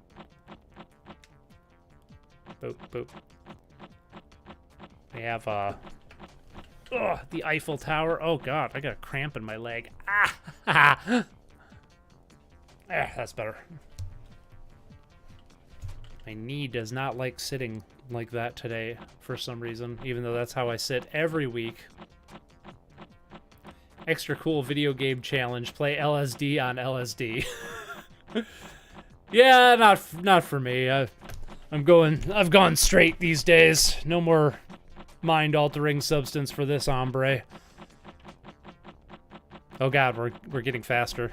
Let's go through the thing here. Oh god. Acid cocaine. That's what we all need to be on for this. It's small, Ben. Okay, I'm like, did the game die? I was gonna say, PS1 games usually play flawlessly in emulation, so. Speaking of zombies, I can say that The Last of Us show is pretty good. I have heard good things about that. Oh, I beat the game already. Oh, right, you gotta, like, collect all of the squares by doing something. It's not exactly clear, but that's kind of the point of the game. We are on day 2. But I can't start the game anymore. Oh, yes, I can. It's a small world after all. What do you know? I got to, like, day 210 in this game somehow. Oh, wow. I've probably only gotten to, like, day 10 in this game. I've only played it a couple times.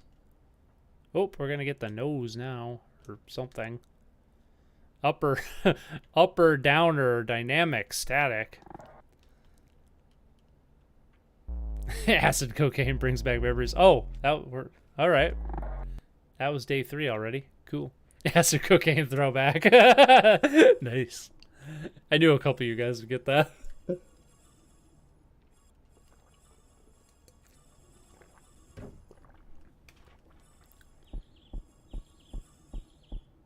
Oh no. So Stipke, is there any, like, since you've played to day 210 on this, you're officially the expert of the stream on this game. Is there any strategy to this game? Or is it's just walking around and letting stuff happen to you and kind of like a dream? I've done it by using my utter hatred to Noah's opinions as motivation. The best motivation. opinions. Nothing like other people's trash opinions to keep you going.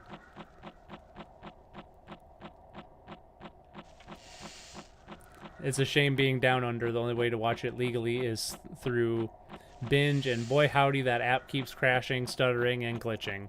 That's stupid. That's when you pirate stuff. I mean, don't pirate stuff. It's illegal, and you shouldn't do it for any reason whatsoever, but in all seriousness, though, pirate that shit. No, just walk around and see things. Different days have different things that could happen. Okay, that's what I thought, but I wasn't sure. Just walking. I wonder what... Maybe it's because this game was never released outside of Japan. At least I don't think it was. Certainly wasn't released in America. But, I don't recall people hating on this game for, its lack of interactivity, like walking simulators. There's a good place to start. What's y'all opinion on walking simulators? You like them? You hate them? Are you indifferent? I have some opinions myself, but I want to see what you guys think first before I throw my own dumb opinion out there. Stipke will probably hate it. I want to know Stipke's opinion on walking simulators now, since he always has the opposite opinion of me. Certain objects have certain links, but walls and stuff teleport you randomly. Oh, okay.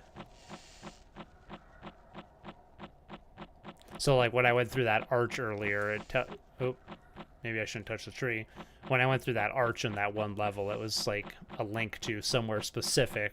Whereas when I ran into the geisha lady, it was probably a random teleportation, possibly. And I think every 10 days the textures get all spoopy. All spoopy? Ah.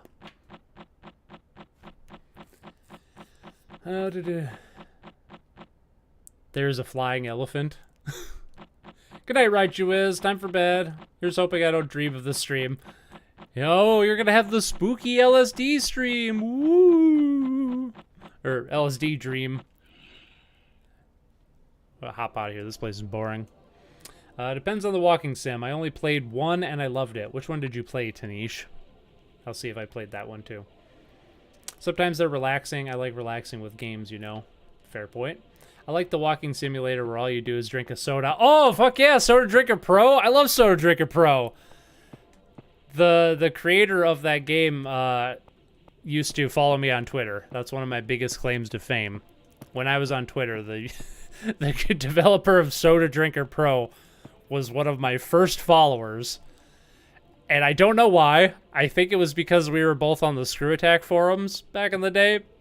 But that's the only thing I could think of why he even knew who I was. So, because I had like, when I opened my Twitter account, I had like 50 subscribers, and I'm like, what the fuck? But I had already played Soda Drinker Pro, so like, you know. They're not really my thing. LSD works for me since it's super weird and abstract, but nothing else really piques my interest unless you count Death Stranding as a walking simulator. Yeah, I suppose you could count Death Stranding as a walking sim. It does have a lot more stuff going on, but it's so sparse. It certainly has walking simulator elements, I would say. Ooh, it's all dark and spoopy now. But yeah, Alright. Walking sims are really hard to do right. Loved Firewatch and had a magical trip playing Edith Finch. Ooh, yeah. Edith Finch is amazing. You'd consider Hellblade: Senua's Sacrifice a walking simulator?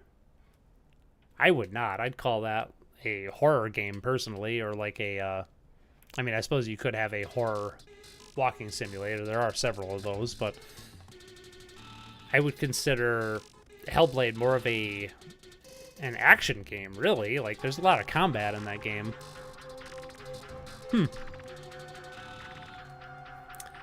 I swear the Sonic Time Twisted devs followed me. What's Sonic Time Twisted? Is that a Sonic fan game? Well, this got super trippy suddenly. Love that drum and bass, though.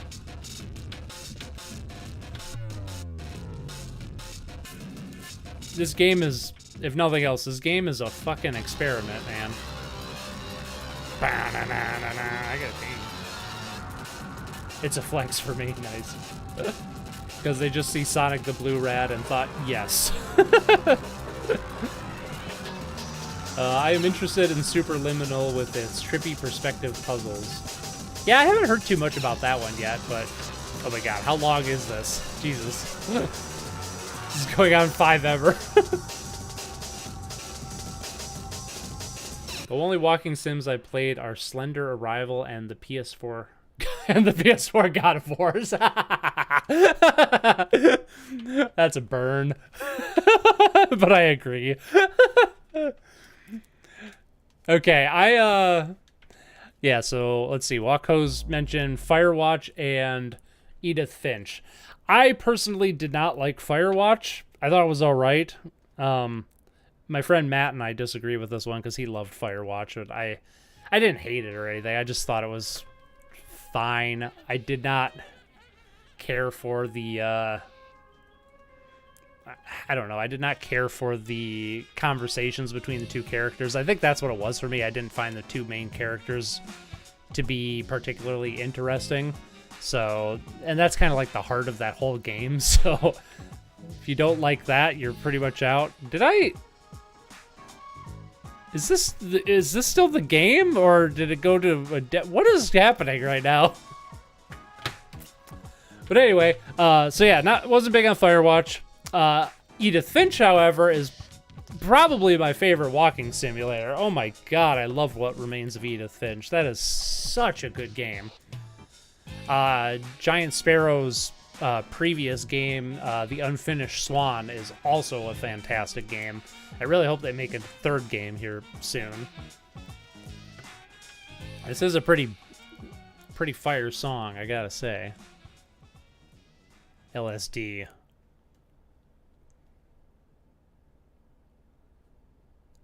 Okay.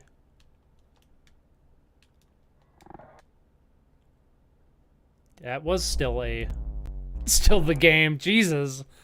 I didn't remember there being like cutscenes like that before. Huh. Superliminal, I have not seen too much on. I've heard a lot of people talk about that one though. It looks interesting. Ooh, let's go this way first. We'll play this for a bit longer and then we're gonna hop to something else. Ah, the WC. Can we call Oxenfree a walking sim despite the more side-on camera angle? Yeah, I think walking sim kind of implies third person typically, but I definitely can see an argument made for something like Oxenfree. I mean, there are plenty of like 2D games. You could make the argument like Yumi Nikki is a walking sim. And it's like, you know, top-down Zelda style, RPG Maker style. So, yeah, I think you can make a case for Oxenfree being a walking sim. That was one that I'm kind of like in the same boat with that as I am in Firewatch. Like, I liked the game, but I didn't think it was anything really special. I am surprised that they just announced a sequel to Oxenfree. That kind of surprised the hell out of me. Ah, whoa. I like how the closer I got to that thing, the faster I started moving. Ooh. Got some spooky ghost man there. Whoa, dude, this game's blowing my mind. This is a pretty trippy game. Ooh, what do we got here? Who knows where we are now? Some days and LSD are just cutscenes. Oh, okay. I don't remember that. I've only played this game a handful of times. I do tend to like my games with a little more interactivity than this, so...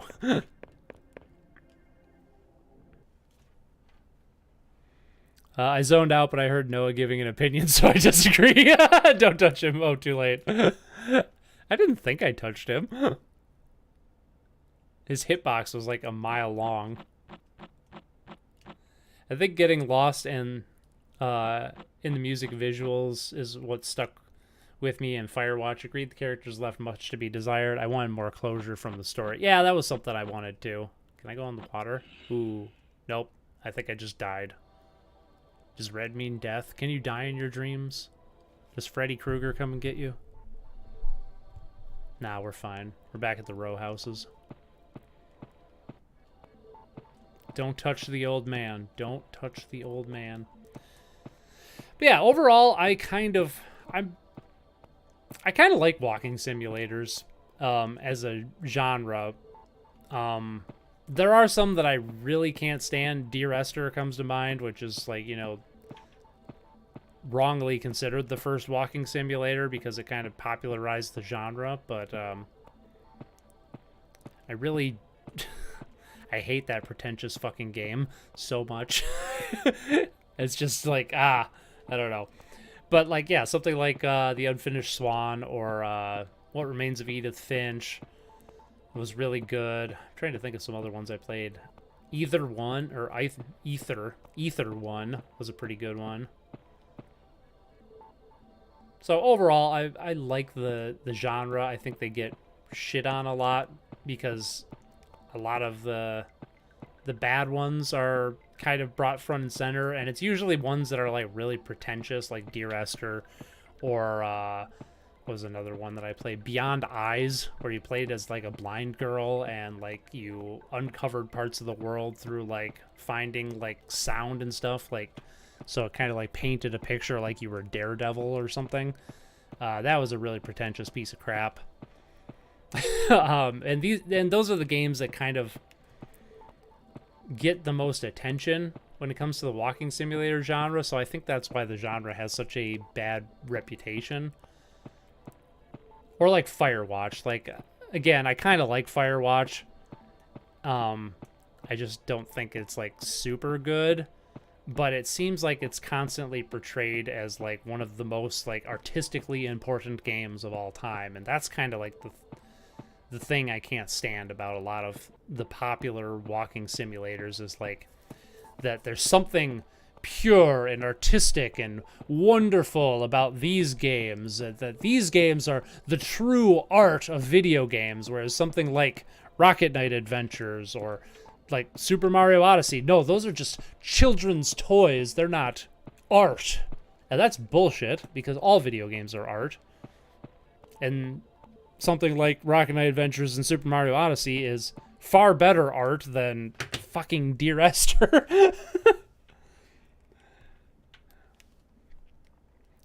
I don't know, something about this game is so addicting. I'm going to be honest, and it's not just because I want to disagree with you, Stipke, I swear, but I find this game incredibly dull, and I'm ready to hop to something else. I don't know. This has kind of been my experience of this game every time I've sat down and play it. Is like I'm super intrigued by it for the first 5 minutes, and then it's just nothing but tedium and monotony for me.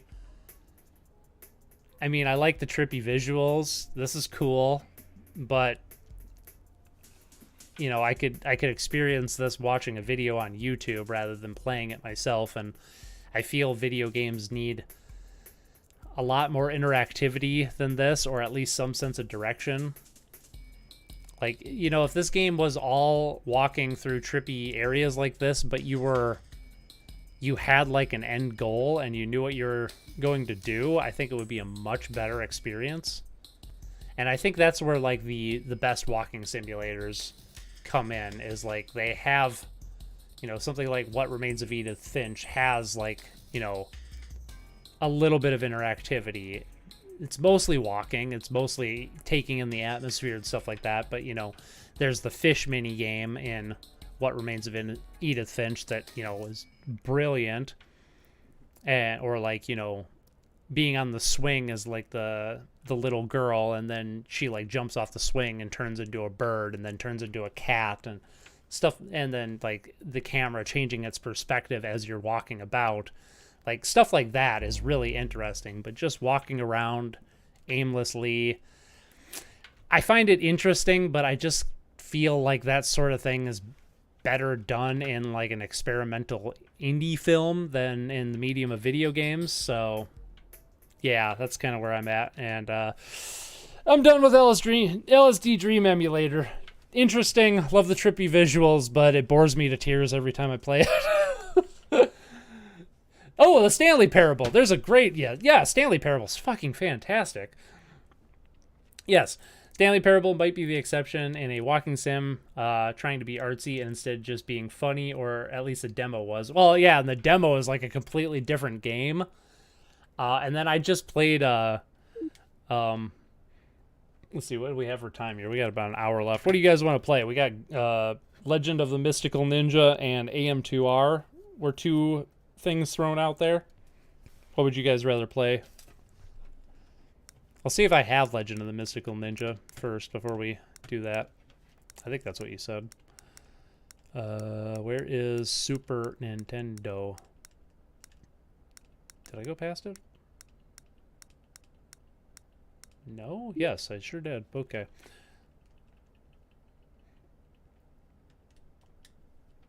AM2R. Alright, let me see if I have...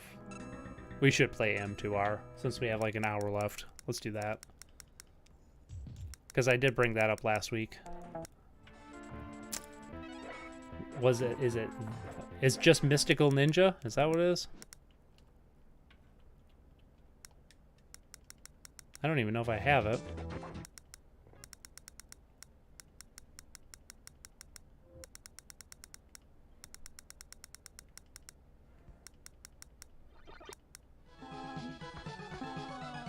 What the fuck is that? Musaya, the classic Japanese tale of horror. I've never heard of this game. Mr. Do! I don't see Mystical Ninja. It was Legend of the Mystical Ninja, I thought. Maybe it's the? Let's go to the TH. I don't even know if I have this game.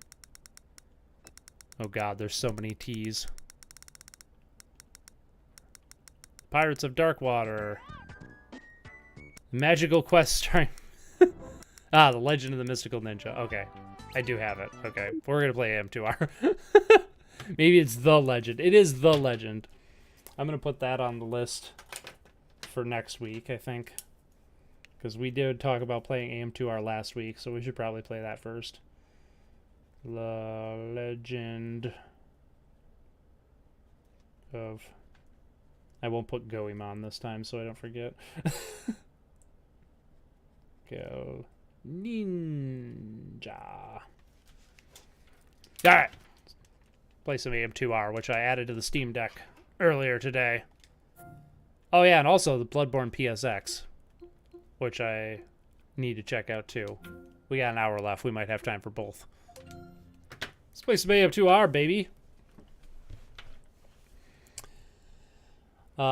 Anyway, yeah, and like the Stanley Parable was, so like the demo was like its own standalone game, and it was brilliant.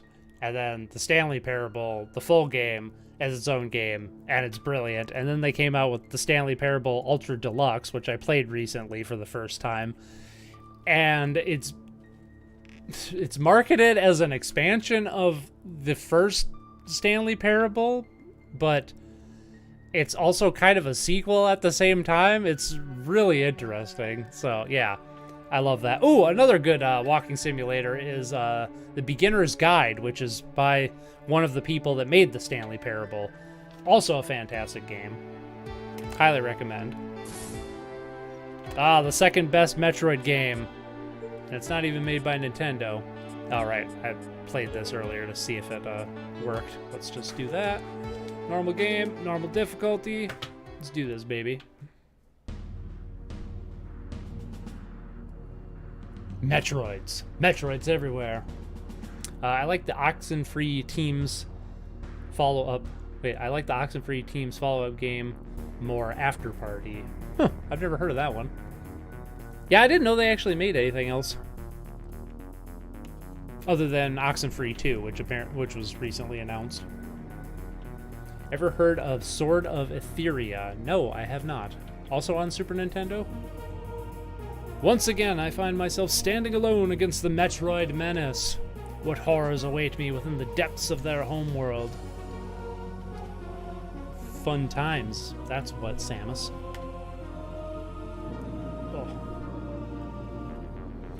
Walking sims are interesting, but I do hate walking sequences in a lot of games. Like, I totally forgot Halo 3 had them. Halo 3 has walking sequences? What? I don't remember that.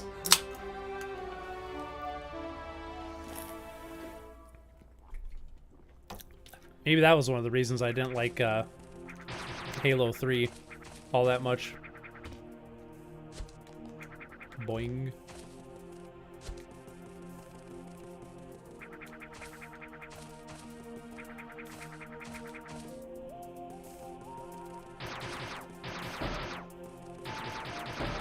Oh, good old Metroid.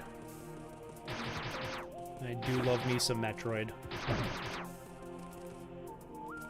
Diagonal aiming? What? I think I can turn the tutorial off. Samus. Nope. Options. Display options.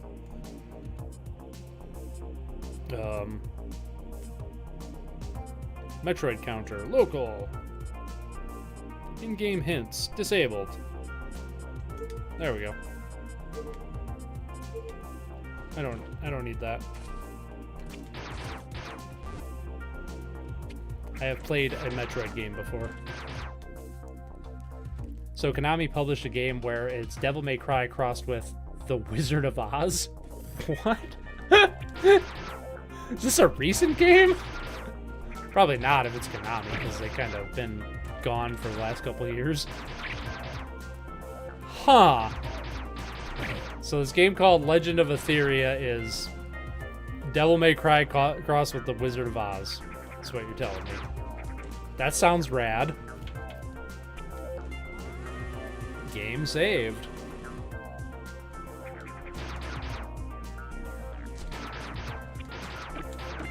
Boing, boing, boing. Ow. I jumped in register.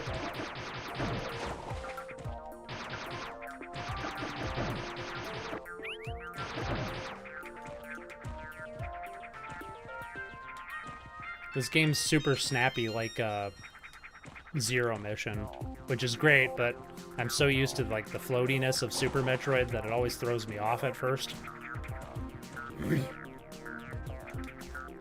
I'm one of the weirdos that really likes how Super Metroid controls, but a lot of people can't get behind it, and I kind of understand why, but I don't know, there's just Super Metroid to me just feels so much better than like the snappy Metroid. I think it's just because there's a lot, the controls are looser, so there's a lot more room for experimentation in Super Metroid than there is in something like Zero Mission or Fusion.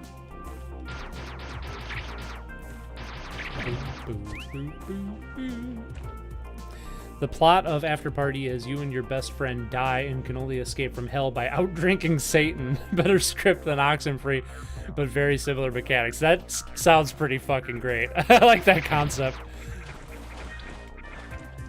You can only leave hell by out-drinking Satan. Nice. It's a PS2 game. We could play it next week or not, depending on how emulation is. Good point. I will put it on the list of things I need to add. What was it called again? Sword of Etheria? Sword of Etheria. Etheria. We shall attempt to play it next week. Ta-da!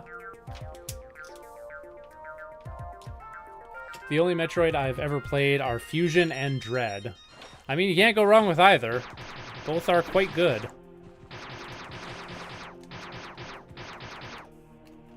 Hey, can you not angle down in this one? Oh. Oh, right. Right. This uses triggers. Oh, yeah, and you can use the trigger as, like, a quick morph ball in this, too. I forgot. Oh, I need to find the missiles. Wait, I have missiles. Oh, why are missiles on that button? By default. Okay. Alright.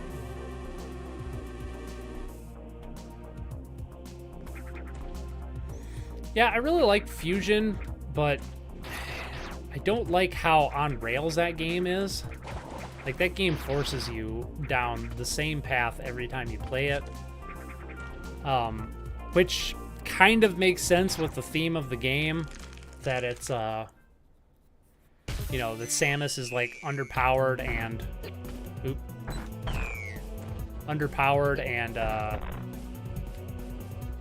I don't know, like, at the mercy of both the SAX and the computer systems of the space station you're on. So it kind of makes sense in that way, but I don't know, from a replayability standpoint, like, Metroid Fusion is, it's the same game every time you play it, which, ooh, we got a new logbook entry. Forgot that was a thing. I think they added the logbook, because the first time I played this game, I don't recall it having the logbook system, but I do kind of like it. But anyway, Dread, on the other hand, is a lot more open-ended, and I quite appreciate that. Sounds like you got a lot of Metroid games to play. You're missing out. So many good Metroid games. Can't go wrong with any 2D Metroid game, except the first one. I appreciate it, but I hate the first Metroid. Yeah, I really like the first Metroid game, but it is rough. I don't think anybody would disagree on that. I do really like it. There's two things that would make that game.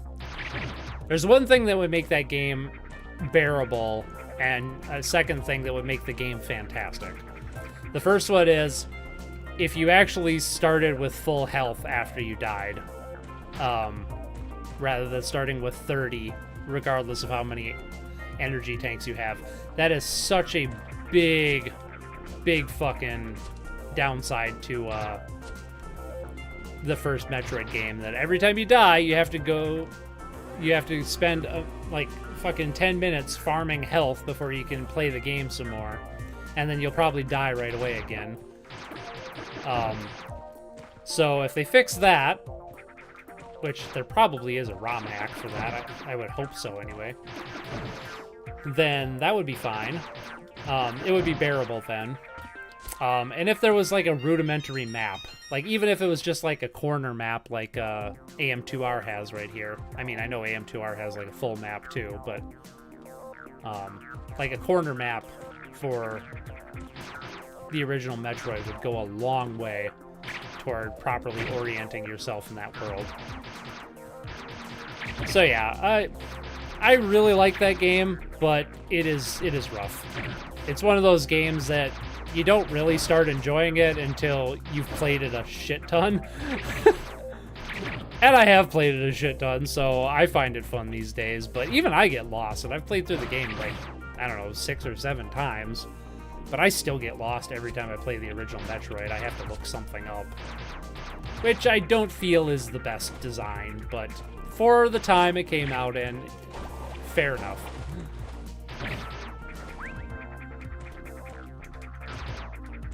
Snappiness. Wow, Armacrog was on PC, PS4, and Wii U. Ooh.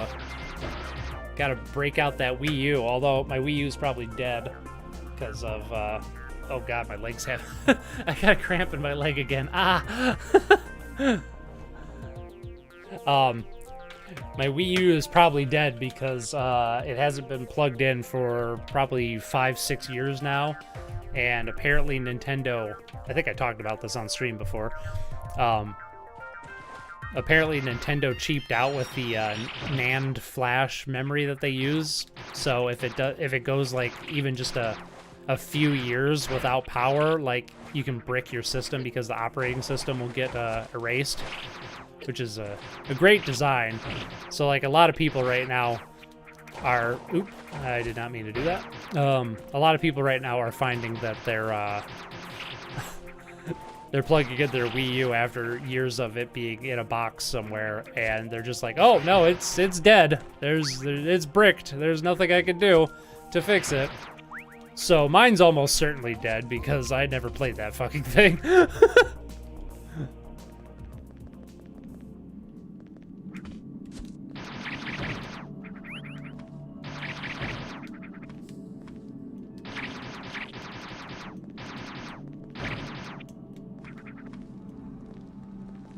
Save station. Certified seltzer.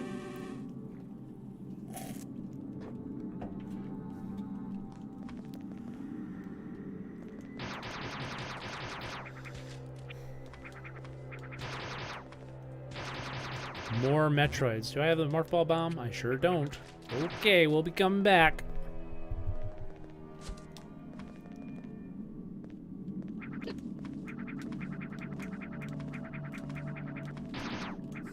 Oop.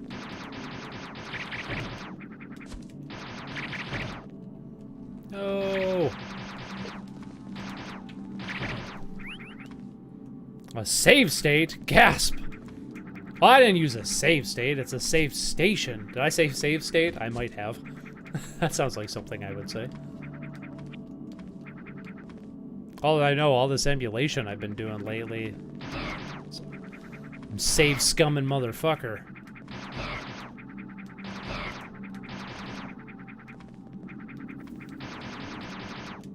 Ow. I think it has to be 10 or more years of no use until your system actually dies. I read it was like 4.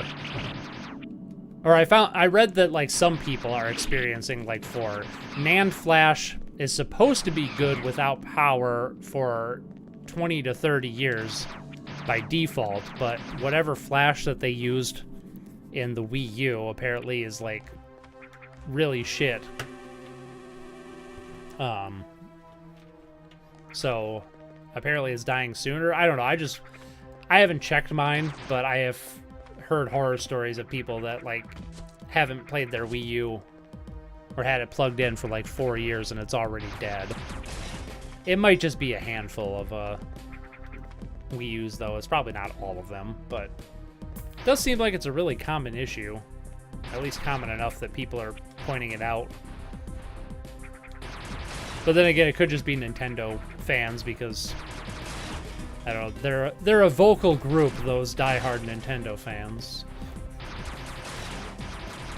So it might not be that big of a deal. It could just be like 50. Could be just like 50 Wii U's have died total and suddenly it's an epidemic. You should update AM2R again later. Update? This is the most recent version. I downloaded it today. It said most recent version on the website. Unless I'm misunderstanding what you're saying there.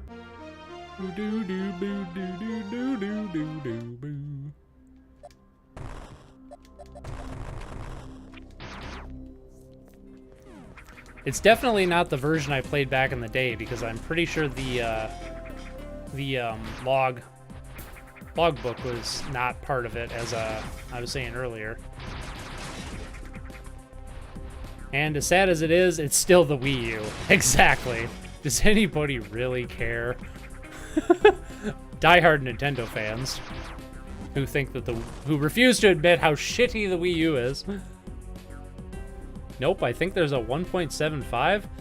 I was on the official AM2R download page today, and it said 1.5 was the most recent, so maybe? Maybe there's an unofficial one? That could be.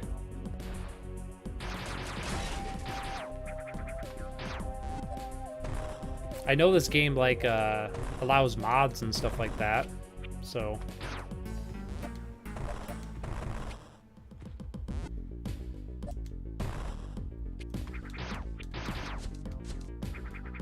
Unless they didn't update their website, that could be. Maybe it's like some file that's been passed around on some other thing.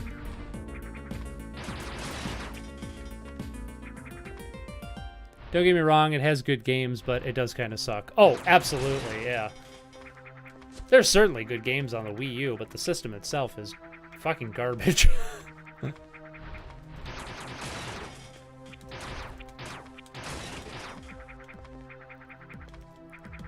I guess I appreciate, to an extent, the experimentation of the Wii U, but I don't know, anytime Nintendo like goes too far out of left field with their stuff, it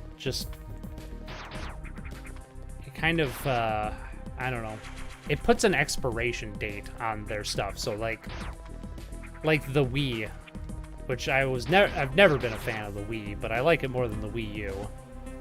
All right, I gotta move that. Do something to move that stone there.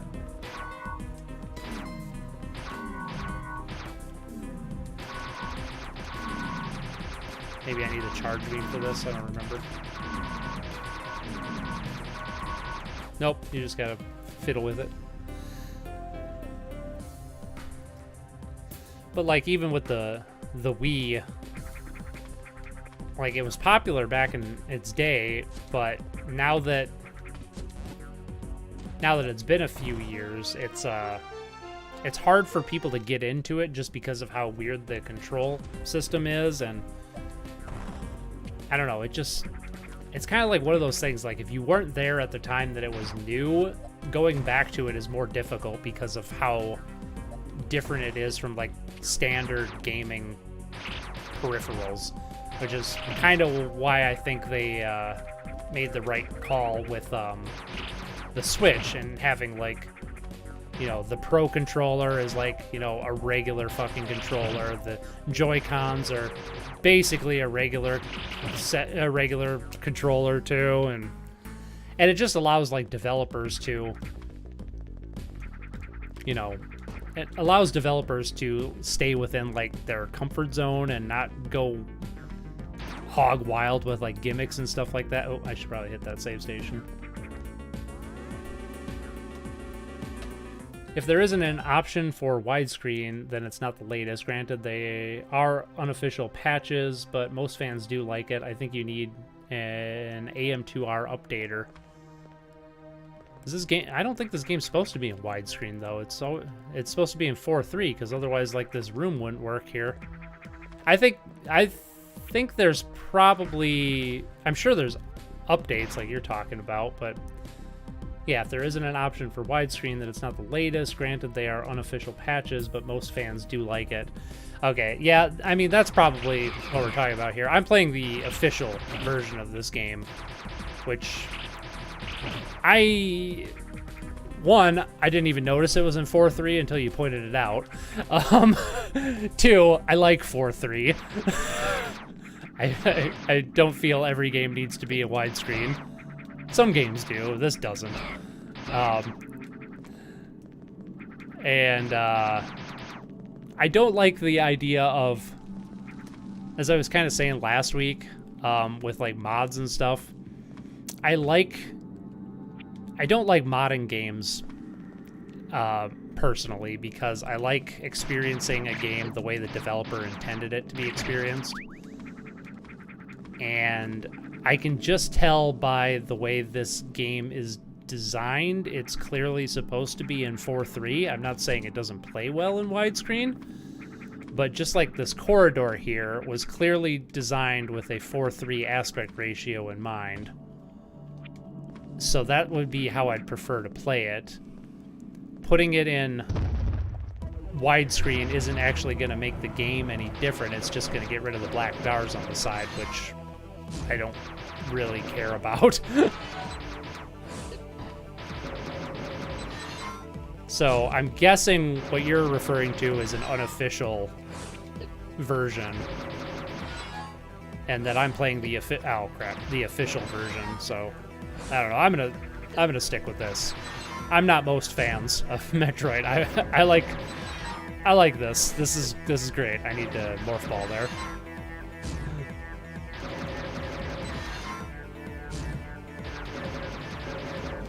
I do really like the, oops, jump that one. Jump that one. Ah, shit. Maybe I should use missiles. Missiles will probably help, right? Yeah. They're there for a reason.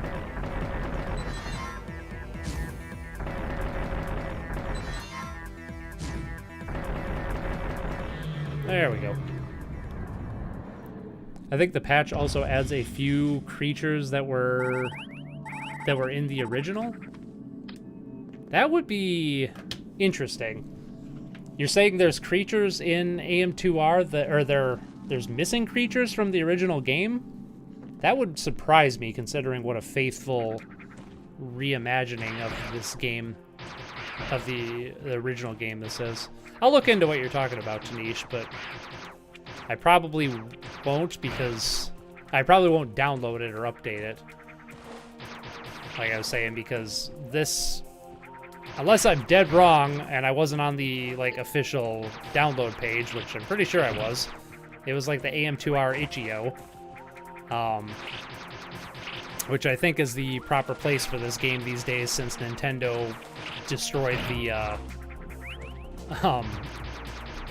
the developer's original website with a cease and desist. But I don't know. This is if this is the developer's vision of the final version of the game. That's what I want to play. I don't want to do anything. At least not yet. I mean, maybe after I played this game 100 more times, I'll want to mod it. But at the moment, no. I modded Persona 3 FES. I don't know what FES is. To have HD textures on my Steam Deck, and the game just looks cursed now. Nice.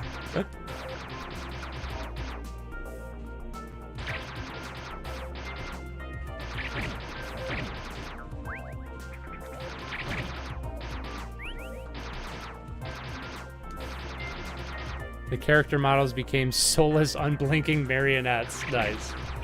Yeah, and there's another reason I don't mod games, because there's always the risk of doing something like that. Again, I totally am for people modding games and doing whatever they want. I mean, however you get your enjoyment of games is fine by me, but the way I enjoy games is experiencing another person's vision, and unless there's like something like Skyrim, which was, when I first played it, was so fundamentally broken that I couldn't properly experience the game as intended, so I installed fan mods to fix that game. I feel like there's nothing over here. I missed something back this way, didn't I? Yep, sure did. I'm going backwards. Oh wait, no, I can't be, because I fought that boss. Oh, I'm supposed to go down over here, I bet. But yeah. But yeah, so like something like Skyrim, I modded the shit out of that, but that was only to fix the game so it would run properly. And then after I put like 300 hours into it and I was already done with the game, then I started adding some fun mods to it, just for the hell of it. But I don't know, the way I enjoy games is through an artistic appreciation, so I don't like... I want to experience them the intended way unless there's something preventing me from doing that. Nope. Apparently there's a Metroid, and that's what I'm missing. I need to go kill some more Metroids. Durr.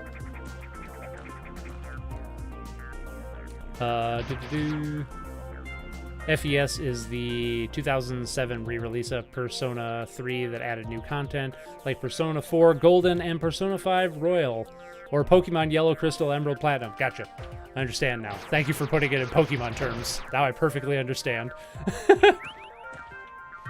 Gotta return some videotapes. Have a great rest of the stream. Gotta return some videotapes. When'd you go back to the 90s? Paiwan goes. Later, buddy.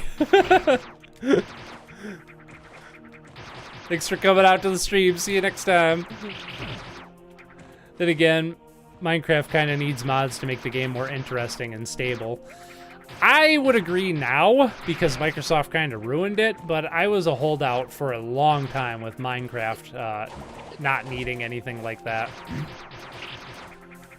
Minecraft is kind of at the point, though, where it's no longer a game and it's more of a platform for other games. Like, I don't know, Microsoft kind of butchered that game, so like that kind of goes in line with what I was saying with like having to mod a game to make it playable because the developer fucked up. I would put Minecraft, current modern day Minecraft, in that category. Microsoft has added so much bullshit to that it just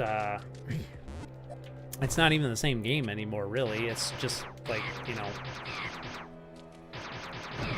I can't fault anybody for modding Minecraft to basically most of the Minecraft mods that are out there are just kind of like refined versions of what Microsoft and Mojang has added over the last like 10 years, but they're just better versions of them, or they're like removing content like the pillager update. Like everybody fucking hates that pillager update that they came out with. So like, oh cool, now you have invaders and pillagers in your Minecraft world, and there's no way to get rid of them. And they still haven't fixed that patch as far as I know. I don't know, I stopped playing Minecraft years ago when they forced you to have a Microsoft account.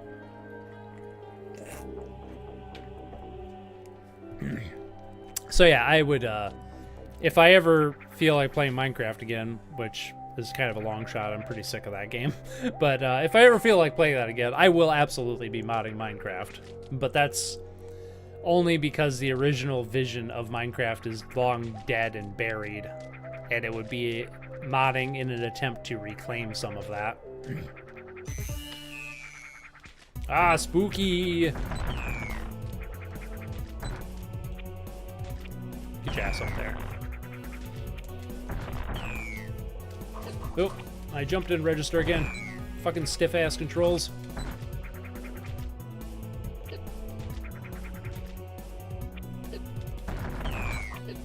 Ow.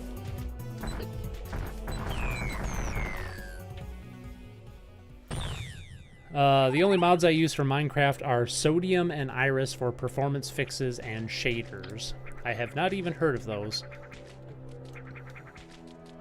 Performance fixes, huh? Because I've never really experienced like performance issues with Minecraft. Maybe I've always had a beefy enough computer to handle it, but actually I don't know. I originally played on my Mac Mini back in the day, and that thing had like 2 gigs of RAM and like a basic bitch graphics card. So, but it ran Minecraft just fine. Granted, that was when the game was still in alpha, but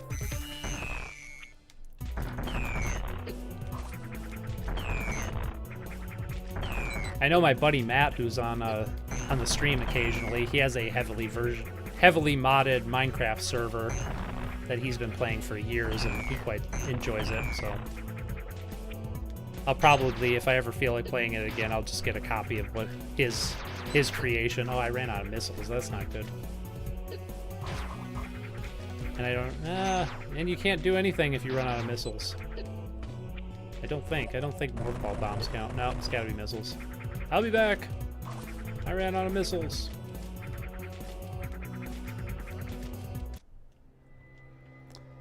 I mean, I like the pillagers. They add a new dynamic to how you interact with villages. The phantoms just make the game more annoying.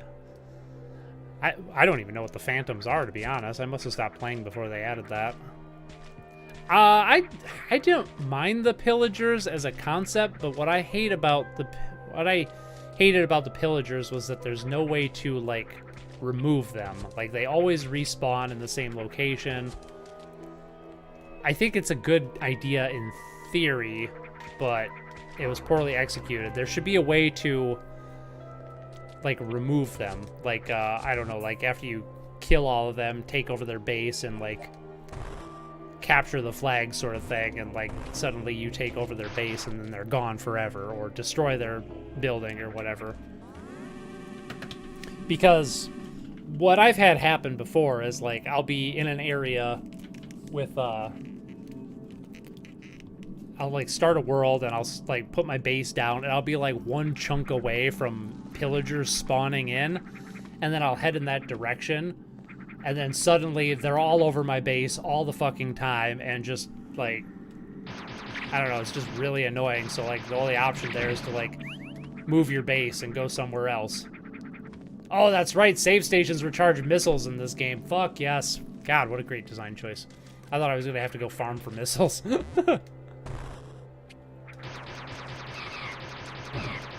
Yeah, and I don't even know what the phantoms are, but apparently it's worse than pillagers. Oops, I up there. Phantoms are worse than pillagers because you can't drink milk to get rid of them. Minecraft performance went through the floor since 1.13. Oh, okay. Yeah, Minecraft is shockingly really poorly optimized and has terrible frame rate if you if you do crazy things like having 20 sheep. Nice.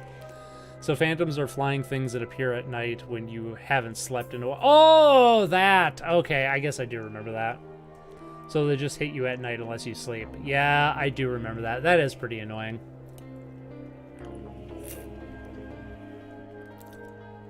I think I'm talking about the pillager outpost?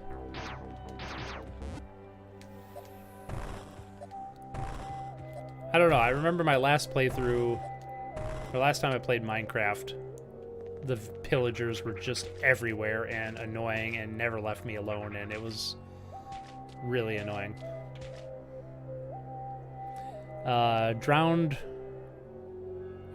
were the bane of my existence. Zombie throwing spear asshole that don't die in the sun. If you spawn next to water, they never let you have any fun. Yeah, that's kind of the thing with Minecraft, is they've added so much shit to it over the years, but they've never taken into consideration, like, balancing, like, properly balancing stuff. So it's just, I don't know, it's just like they've been progressively making the game less optimized, less balanced, and just all in the sake of just adding more stuff to it. So it's just kind of like we were saying earlier, become like a janky, bloated mess. And then you add on top of that, like, the shitty business practices of Microsoft and the forcing you to have a Microsoft account in order to play it. Stuff like that. And, you know, then there's like the Minecraft Worlds thing, which was like the whole, like, I don't think you can have a server anymore unless you're running like a very old version of Minecraft. Like, if you want to run a server in with modern Minecraft stuff, you have to pay like a monthly fee now or something like that. And I think there's DLC and like microtransactions for it these days. And so yeah, combine all that with, you know, the shitty business practices, and it just really leaves a bad taste in my mouth. Which is why I stopped playing.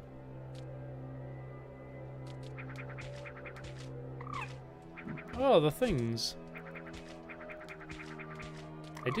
I got the one that was in here, right? I think so.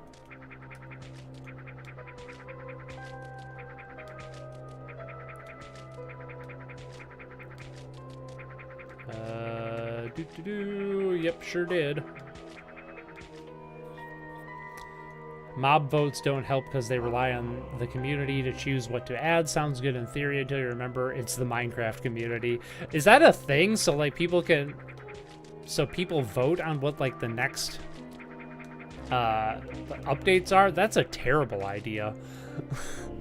I suppose like a knee-jerk reaction is it sounds great, but if you stop and think about it for 5 seconds, not even considering like how toxic the Minecraft community is, like that's just a bad idea for any game. Like, I don't know, I fundamentally believe this kind of goes along with I keep getting a cramp in my fucking leg. I'm getting old. Oh my god. This goes in line with kind of what I was saying with like mods and why I don't mod games and stuff, is because I'm kind of this opinion that gamers don't really know what they want to play until they play it. They think they do, and I've had this experience myself where like there'll be a game that I hear about and I'm like, oh yeah, that sounds like right up my alley, but then I play it and I'm like, oh, you know what? I guess I didn't really want to play this after all.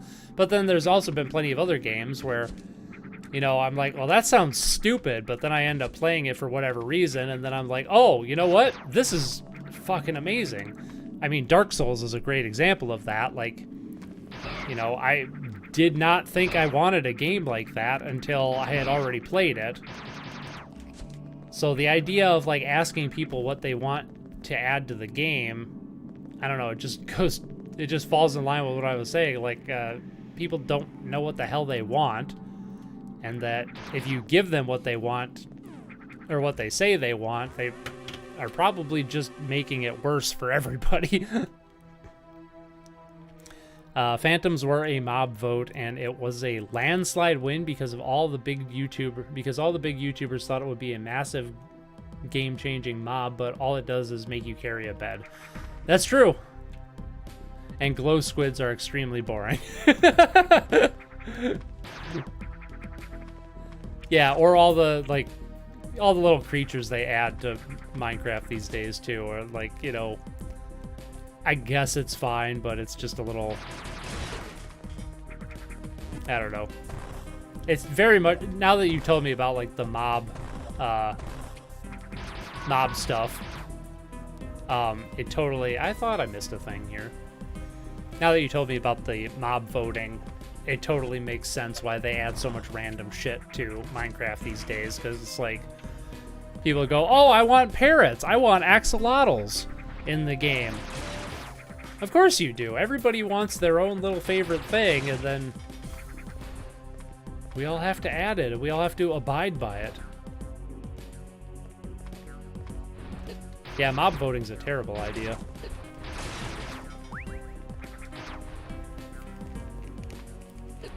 Oop. Hey, morning, Aiden. How you doing? Did you have a good snoozles? Welcome to the last half hour of the stream. I'm glad you didn't stay up all night to watch the stream like you did last time. That's bad for your health, my dude.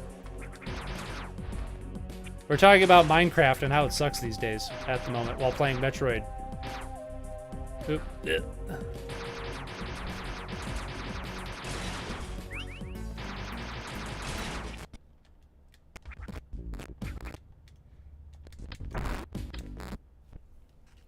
Ooh, what do we got?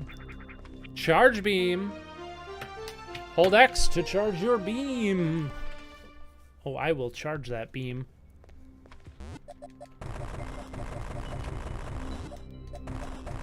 See if I can still infinite bomb jump. I kind of got the timing down. There we go. Hey, I'm on a pretty good roll. Nice. Alright, apparently I can still infinite bomb jump. Nice to know.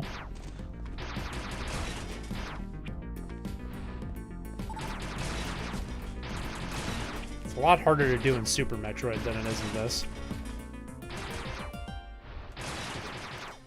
I mean, we don't have copper golems that should have done something for redstone builds and add a just for copper, but no, we got phantoms instead. Oh, add a reason for copper?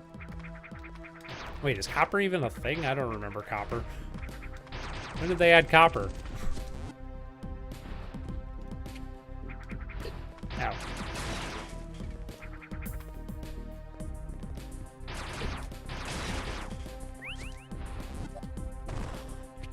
Ooh, locked door.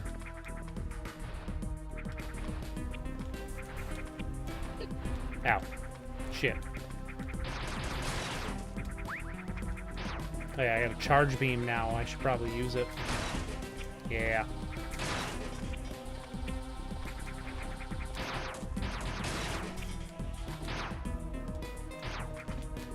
Doop boop beep beep. Oh, we got some missile tanks. Let's get after them. Copper is for making telescopes and lightning rods. Okay, I definitely have not played Minecraft in a long time, because those were not things last time I played. Slept okay, just woke up actually. Was away camping over the weekend, got back last night. FYI, I had woken up at 4:30 a.m. and thought, stuff it, I'm gonna stay up and catch the stream. Nice. It's also the most common ore in Minecraft now? What the fuck? Yeah, copper was not a thing last time I played. Which... I don't remember the last time I played. It must have been like 2018, 2019?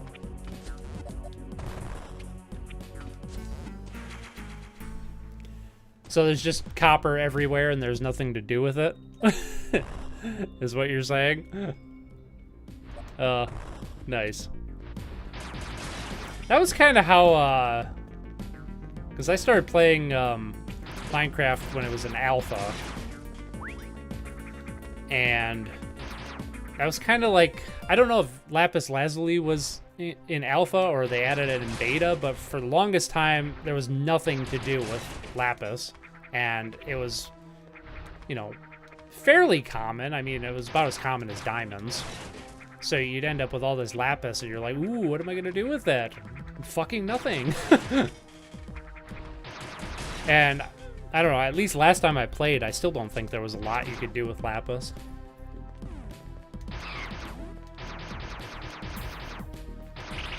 Ah, that's where the other Metroid's hiding. Right around here somewhere. Yeah, basically. Oh, that sounds awful. Cool, so you got all this junk ore everywhere and nothing to do with it. That's a great design choice.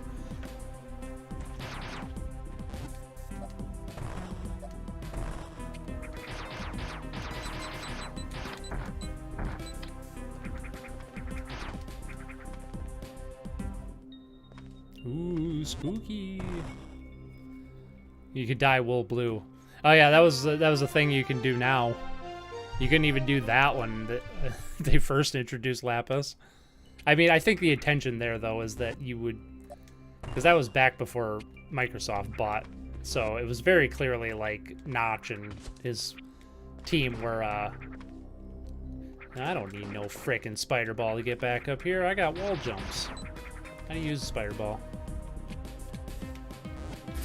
Like that, okay. But yeah. Did not they link lapis with enchanting? Frankly, I couldn't say either. I think eventually they did, but I honestly don't remember.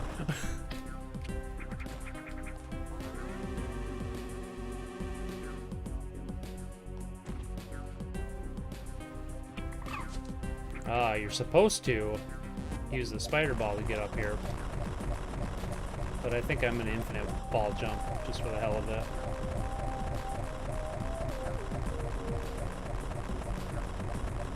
Oh, it's higher than I thought it was. Never mind. Trying to show off my elite, my pro gamer elite strats there. As for Minecraft, I don't mind it. I still play it from time to time. My brother has a realm that we play on with some friends of ours. There's been some questionable changes, though, absolutely. Yeah, that's kind of what we're talking about, though. They fucked that game up. I'll say it. Down with Microsoft. Microsoft is the antithesis of good video games.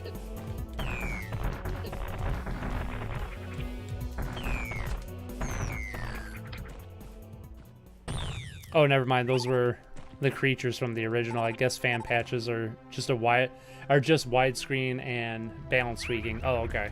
I was gonna say, like, this is a, you know, with the exception of the bosses and the extra areas that the developer added, this is a pretty faithful recreation of the game. So I would have been surprised if there were enemies that he left out.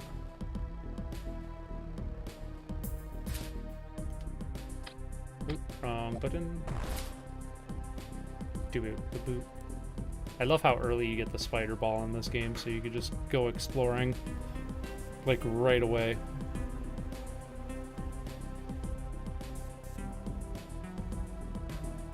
Yeah, I could definitely see widescreen and balance stuff being a fan patch that's popular for this. Although I feel like this game's pretty well balanced, so I'm not sure what you would need to balance for this personally, but I suppose everyone's different.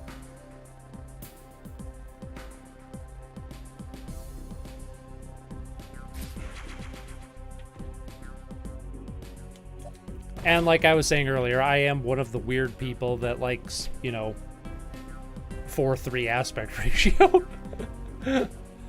I don't know, it's fine. Like, not every game needs to be widescreen. Shame the spider ball is completely useless once he gets the space jump. True dat. I mean, that is a ways off in this game. Well, I guess you get the space jump pretty early in this game too, don't you? Compared to other Metroid games. I'm just mapping out the this room here. Boop, boop, boop.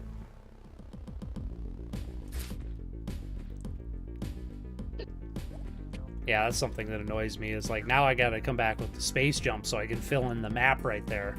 You know, hey, I missed an item back there. Better go fix that. I think they ought to take some inspiration from Terraria and add more proper bosses and fix the progress. People can speedrun the game in 20 odd minutes at least before caves and cliffs. Yeah, I didn't. What was the whole caves and cliffs things about? They just kind of made caves and cliffs like more interesting, sort of thing. It seems like I don't know. That make the game any better? Probably not. This is AM2R, another Metroid 2 remake. The second best Metroid game, and the best Metroid game not made by Nintendo. 4-3 is fine until cutscenes do letterboxing, then the illusion completely breaks. That's fair. That doesn't bother me, but I definitely see where you're coming from with like cutscenes being letterboxed while also being in 4-3. I've noticed, I will never think of a, is it right here? There's a block right here I need to move, but I don't remember how to move it. There's an item. I'll never be able to think of it, but I've definitely seen some indie games that are in 4:3 during gameplay, but then they switch to widescreen for cutscenes, which I think is a good idea. But I mean, I also don't like the overuse of like letterboxing as a, I don't know, as a thing. If you have a reason to like do it, go for it. But I feel like a lot of times people, especially game developers, will letterbox cutscenes just to make it look more cinematic, and it really doesn't need it. That's a trend I don't like on YouTube. I see on YouTube a lot too, is like people letterbox their videos to make them more cinematic. And I'm like, yeah, sometimes it looks good. I've considered doing it for certain videos. I have done it for certain videos, come to think of it. But I think more often than not, it just kind of, it's kind of pointless. Which is why I stopped doing it.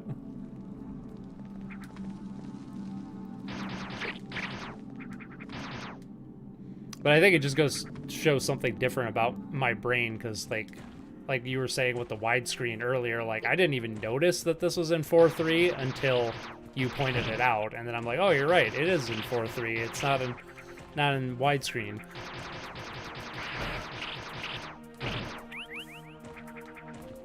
Maybe that's just an age thing, or maybe it's just because I play so many retro games and I like 4:3. I don't know.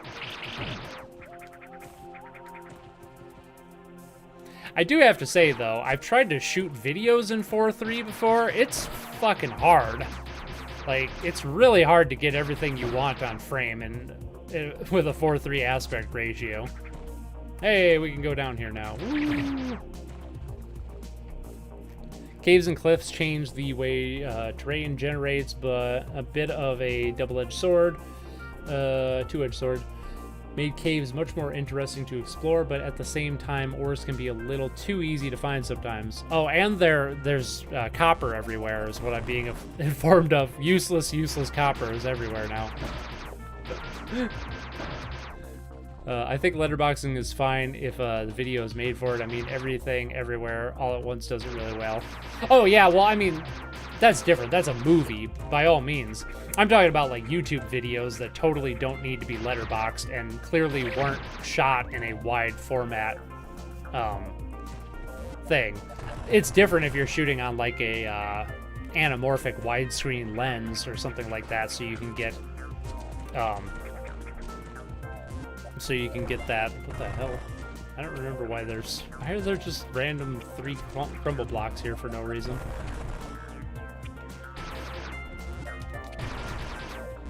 Huh. There's an item right here too. Oh. And there it is. But yeah, I'm fine with letterboxing for movies.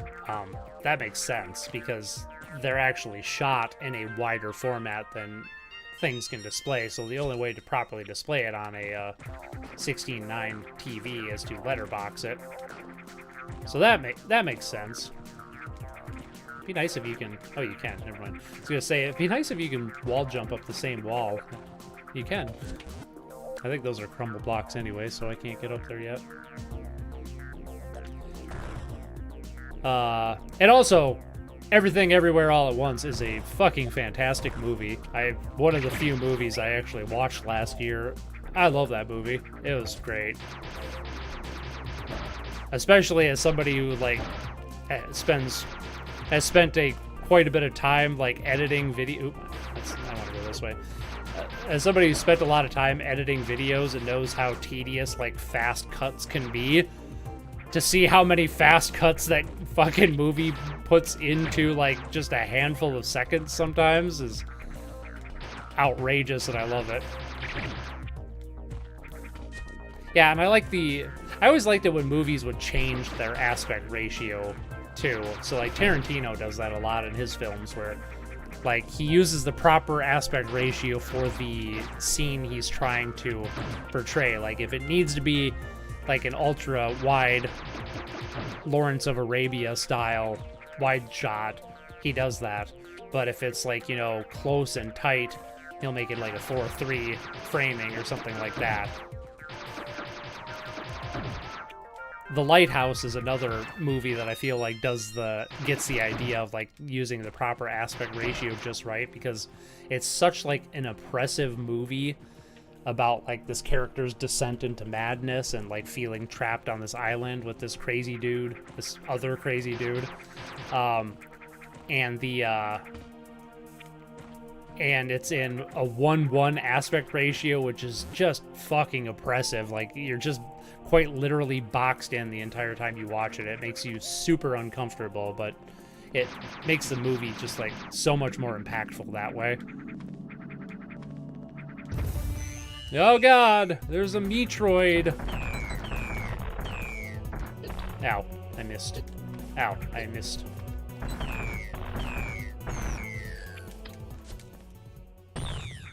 Metroid. Yeah, I do wish Copper had more uses. It's when devs try to make cutscenes for every aspect ratio that falls apart because they can't really make an interesting shot for a specific aspect ratio. Indeed. I agree. Zack Snyder's Justice League was done in 4:3 from what... Really? From what I've read, it was to have more height because the characters are flying and jumping around. Huh. I did not know that. Wait, that movie was shot in 4:3? That seems very strange to me.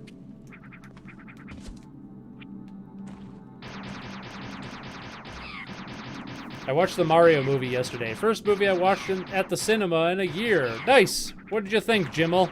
I still haven't seen it. Still don't plan on seeing it.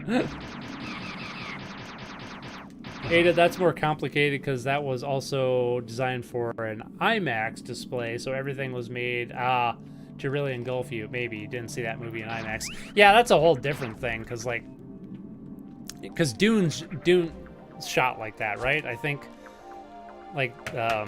they shot it in IMAX, but unless you're watching it on an IMAX screen, you're missing, like, parts of the top and bottom are cut out, so I don't know, it's like you're missing part of it. Like, I don't know, I think IMAX is kind of stupid, personally. I'm sure it's great to experience it in the cinema, but once the movie leaves theaters, like, there's no way to experience it like that anyway, so it seems kind of pointless to shoot it in an aspect ratio that's going to be hard to... basically impossible to reproduce on consumer-level equipment. But I suppose if you're all about the spectacle of the theater, then IMAX is probably your dream. So when I see mods for ultra-wide users wanting to make 16:9 cutscenes with side letterboxes removed, it annoys me. Yeah.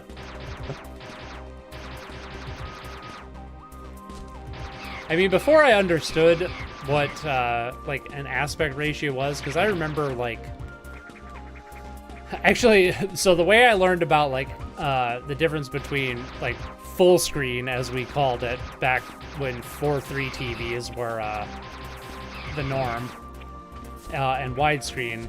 I actually learned it from my copy of Spaceballs on DVD, because it was one of those DVDs that had like both sides to it, and one side had the full screen version, and the other version had the widescreen, or the other side had the widescreen version.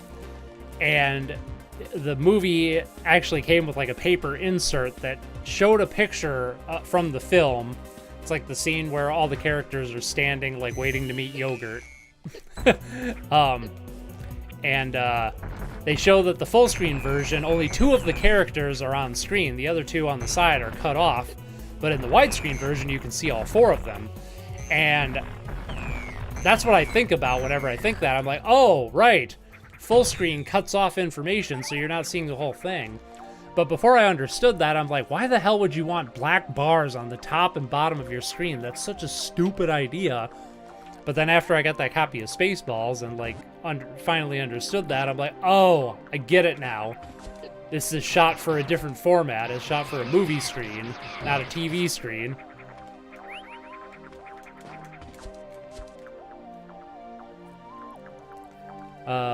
It's weird when movies are made specifically for IMAX and there's only 13 theaters in America with proper IMAX. That is very bizarre. IMAX is great to experience, but screw any director for making it specifically. At least release the aspect ratios for VR users. That's a good point. VR could allow you to do that. And they really should do that. I think I'm going to find a next save station here, and we're going to call it a day.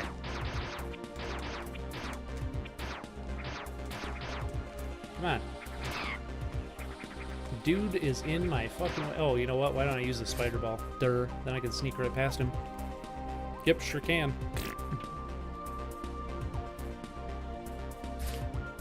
Ooh, we got the flower plant here. It's nothing new, pretty simple and fun, like, blah, blah, blah. I'm getting attacked here. I'll read your comment in a second, Jimmel. There's a save station. Perfect timing.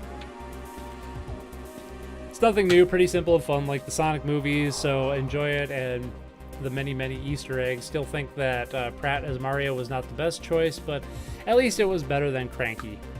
Oh, I didn't even know Cranky was in that movie. That's probably a spoiler. Oh, God.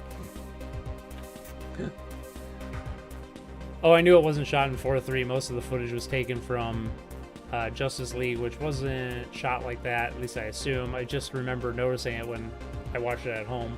What's the aspect ratio for IMAX? I thought it was just 16:9, but upscaled to 4K or something.